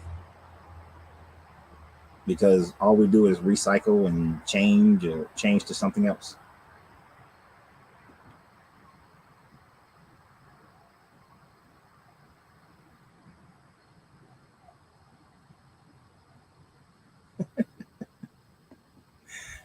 Do you read this book? Clearly, the book says that now that man has become like us, knowing the difference between good and evil, we had to kick him out of the garden, lest he eat from the tree of life and live forever. That's what your book says. That man had to be kicked out so that he wouldn't have access to the tree of life, so that he would not live forever. That's what your book says.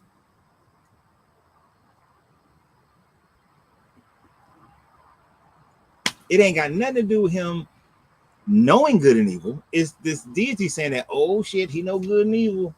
Got to get him away from the tree of life because he will live forever. It doesn't matter. That's after sin had come. He did not die. Adam didn't die in that day. Eve didn't die in that day either. And it says Yom, which means a 24-hour day. There's no univocality with 2 Peter. Right. And he said that he had become like us.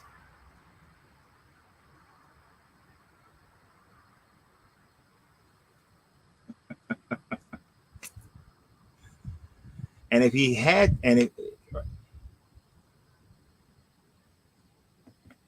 if he ate from the tree, he would live forever. If he had access to the tree of life, he would live forever. Therefore, he had to be kicked out of the garden so he wouldn't have access to the tree so that he could live forever, which means that the human body, Adam's body, was never designed to live forever.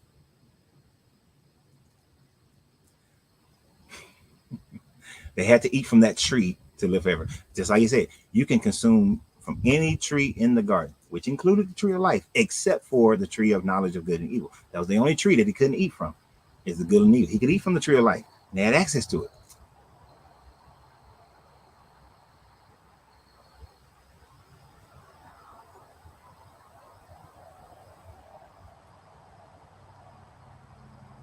But it has been over 3 hours. I love y'all. But I gotta go. So I will see y'all tomorrow at some point in the evening, because I will not be doing this in the hot of the day like I normally would, because it's too damn hot and I can't. So I appreciate everybody for being here. It was a great conversation. If you didn't see it, the verse part when we went over Deuteronomy 17 and 18, I think is worth viewing. You should go back and view it. Please continue to share and like and share. share, and keep sharing. Tomorrow we should be going live roughly probably around the same time we started today, which was about 6:30, something like that. So I should be going live around that same time frame. I will put out some other videos though, earlier in the day before I go to the gym, or after I get to the gym, one of the two. There will be some videos that I put out earlier. I have no idea what we're going to be talking about. For future viewing, is YouTube better than Facebook? If it's my choice, I will have everybody on Facebook. I would have everybody on Facebook.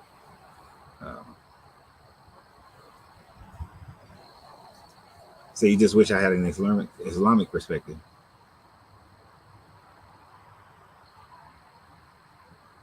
I just don't know as much about Islam.